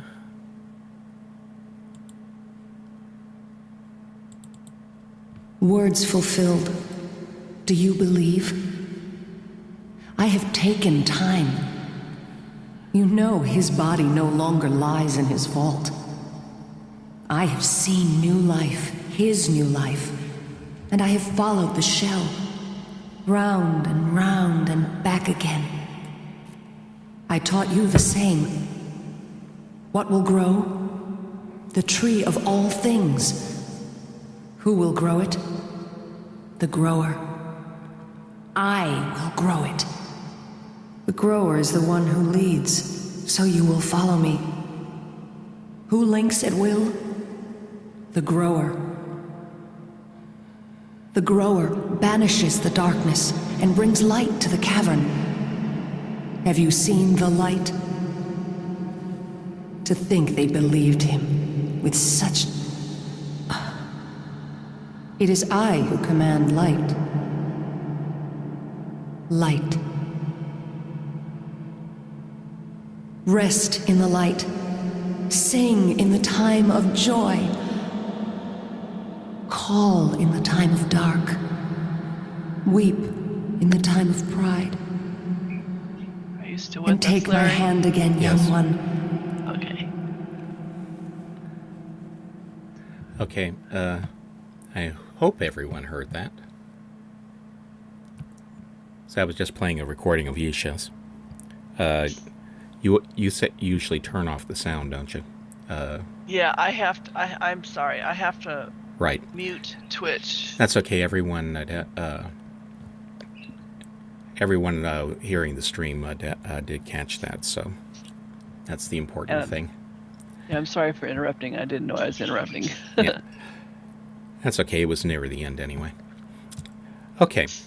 Besides, I have to say that really I am the grower. But that's another story for another day. You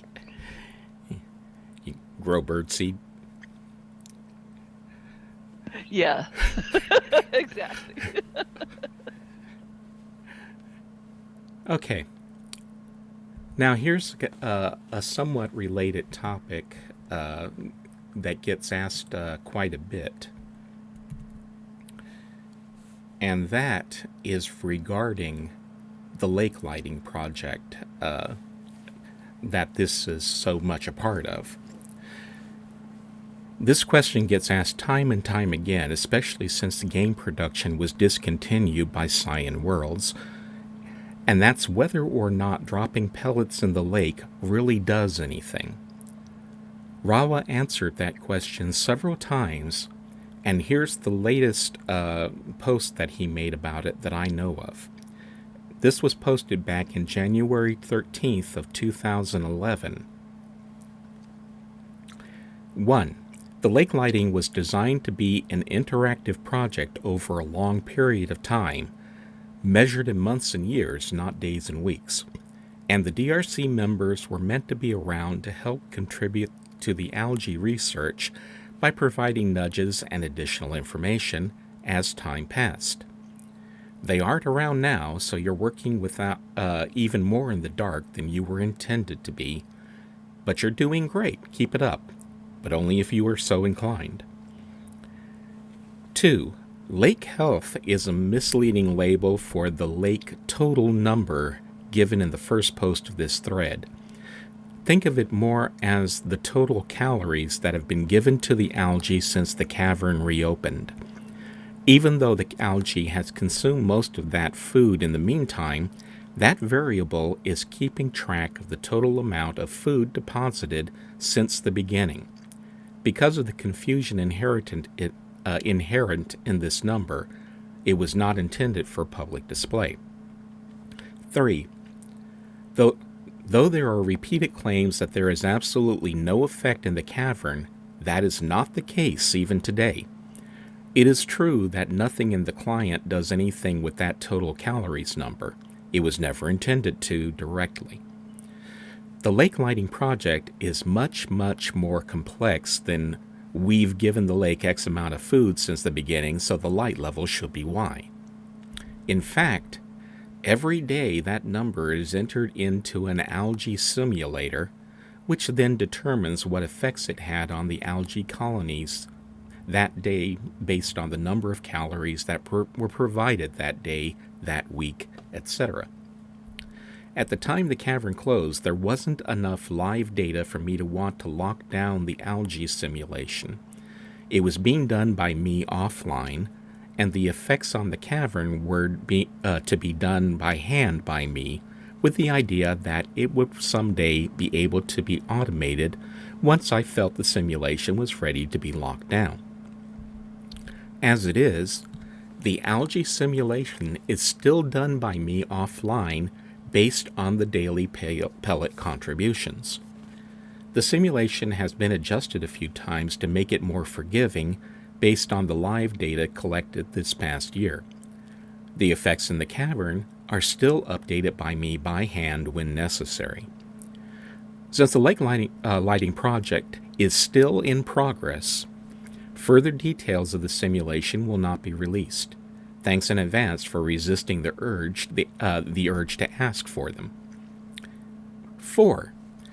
The effects on the lake are subtle and they are not analog. There are a very limited number of states for the lake light, so the light level in the cavern is only intended to be changed at specific light level thresholds. This was the major problem with the Dalek. Excuse me a second. I'm just put up a picture of that. With the Dalek meter by the lake. The number it reported represented the number of current lake light threshold, so it would have been months before it ever changed. That was actually counterproductive, as it didn't show any other progress between those thresholds. Hey, we've been putting in pellets for weeks, but the number on the Dalek isn't increasing at all. In-character response: oh, the meter is broken, so we'll fix it at some point. Which is a very rough translation of the out-of-character reality. It was really just meant to provide evidence that the DRC are tracking the light levels, not to provide immediate short-term pellet feedback. And that's something it couldn't do because the algae simulator is not locked down, and the server currently only has that threshold number available to look at. The lake light threshold has been updated, raised and lowered, as necessary several times this last year. The effect in the cavern is visible today. No code update is required, as I have stated in previous posts. 5. When the cavern closed, the lake lighting project was very low priority. The first light threshold was still months away at the earliest, and there were many higher priorities to work on in the meantime. The original intent was for there to be more significant changes at various light levels, but these updates were never made. Such is life. What we have available now, as I have said before, is not flashy like the Great Zero activation. It is very subtle and only visible from specific vantage points. But what I have to work with is there and working right now. But if you're doing it for a giant visual reward, you'll be disappointed. I know I'm repeating myself from previous posts on this subject, but it bears repeating that this is definitely one of those journey is the reward types of projects. If that isn't your cup of tea, I'm definitely okay with that. Do something else that you enjoy more, please. However, if you want to contribute to a long-term group effort project, keep it up. You're doing great. And that is what Rawa had to say about the lake lighting. And when did he write that? Recently? This particular post is the most recent one, and it was written back in 2011. But my own communications with him, I seem to recall him saying that yes, it still is very much an ongoing project, even if it's not something that Not they're perceptible. pressing. Yeah, not perceptible. Zeke had a question, and also it's 1:01 p.m. Yeah, this was the end of the tour anyway. So what were the questions? Zeke says, do you think this is similar to Super Mario Sunshine, where the more sunshines? I don't understand Zeke's question. More sunshine sprites, the game gets brighter slowly but surely. Okay, no, that's not the case here, Zeke. What he was saying is that they put the numbers into a simulator, and when it hits a certain point, then something is going to happen all at once. Although it'll be subtle, but it's basically you're crossing level markers. It's not a steady progression.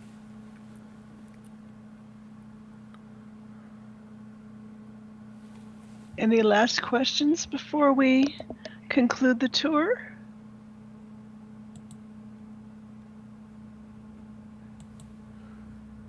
And I have a question too. Did we find a new leader for the All Guilds meeting? Because I think Korovev stepped down. I believe is there a he did, but I replacement? don't recall. But I think they did. They had one before he did. So yeah, but I don't know much about that myself since I don't attend. When I physically went 2 months ago to the meetings, no one was in charge. It was sort of freeform. And I need to have a contact that I can send a keymail to confirm the Cavern Tours. So no one knows who's leading the EGMs. Ro, do you know who's leading the EGMs each month? Is it Jubes? Got me. They got. You'd have to ask one of them more directly. Okay, I'll contact them privately then. Anyway, I've put up another image on the stream, which is the other events of the day, so that you can read from that. Alrighty. Well, at 1400, Arte is going to hold his story night, and that's in Sano's Hood, Tsahno, which you can see on the screen. A karaoke is 1600, and this is the new Messengers Pub, the ones that's accessible through the Watchers Pub, I think. Is it the Watchers Pub? Is that how you get to the... Yes. Yeah, I had a brain hiccup.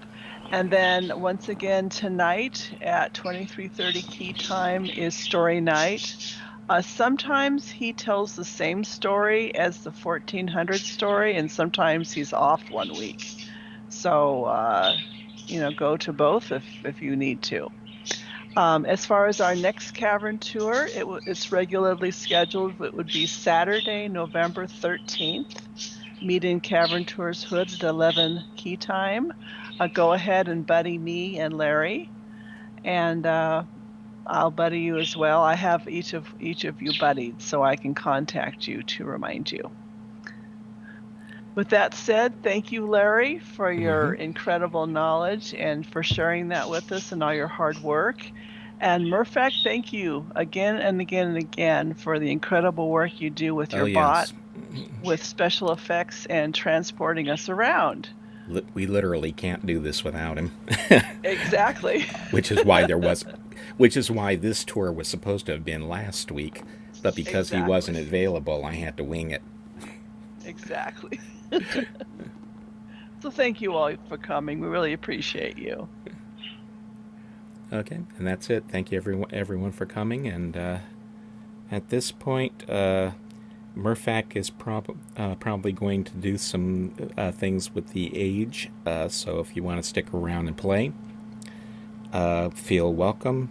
Other than that, I'm going to go ahead and end the stream now, and I'll see you all next month.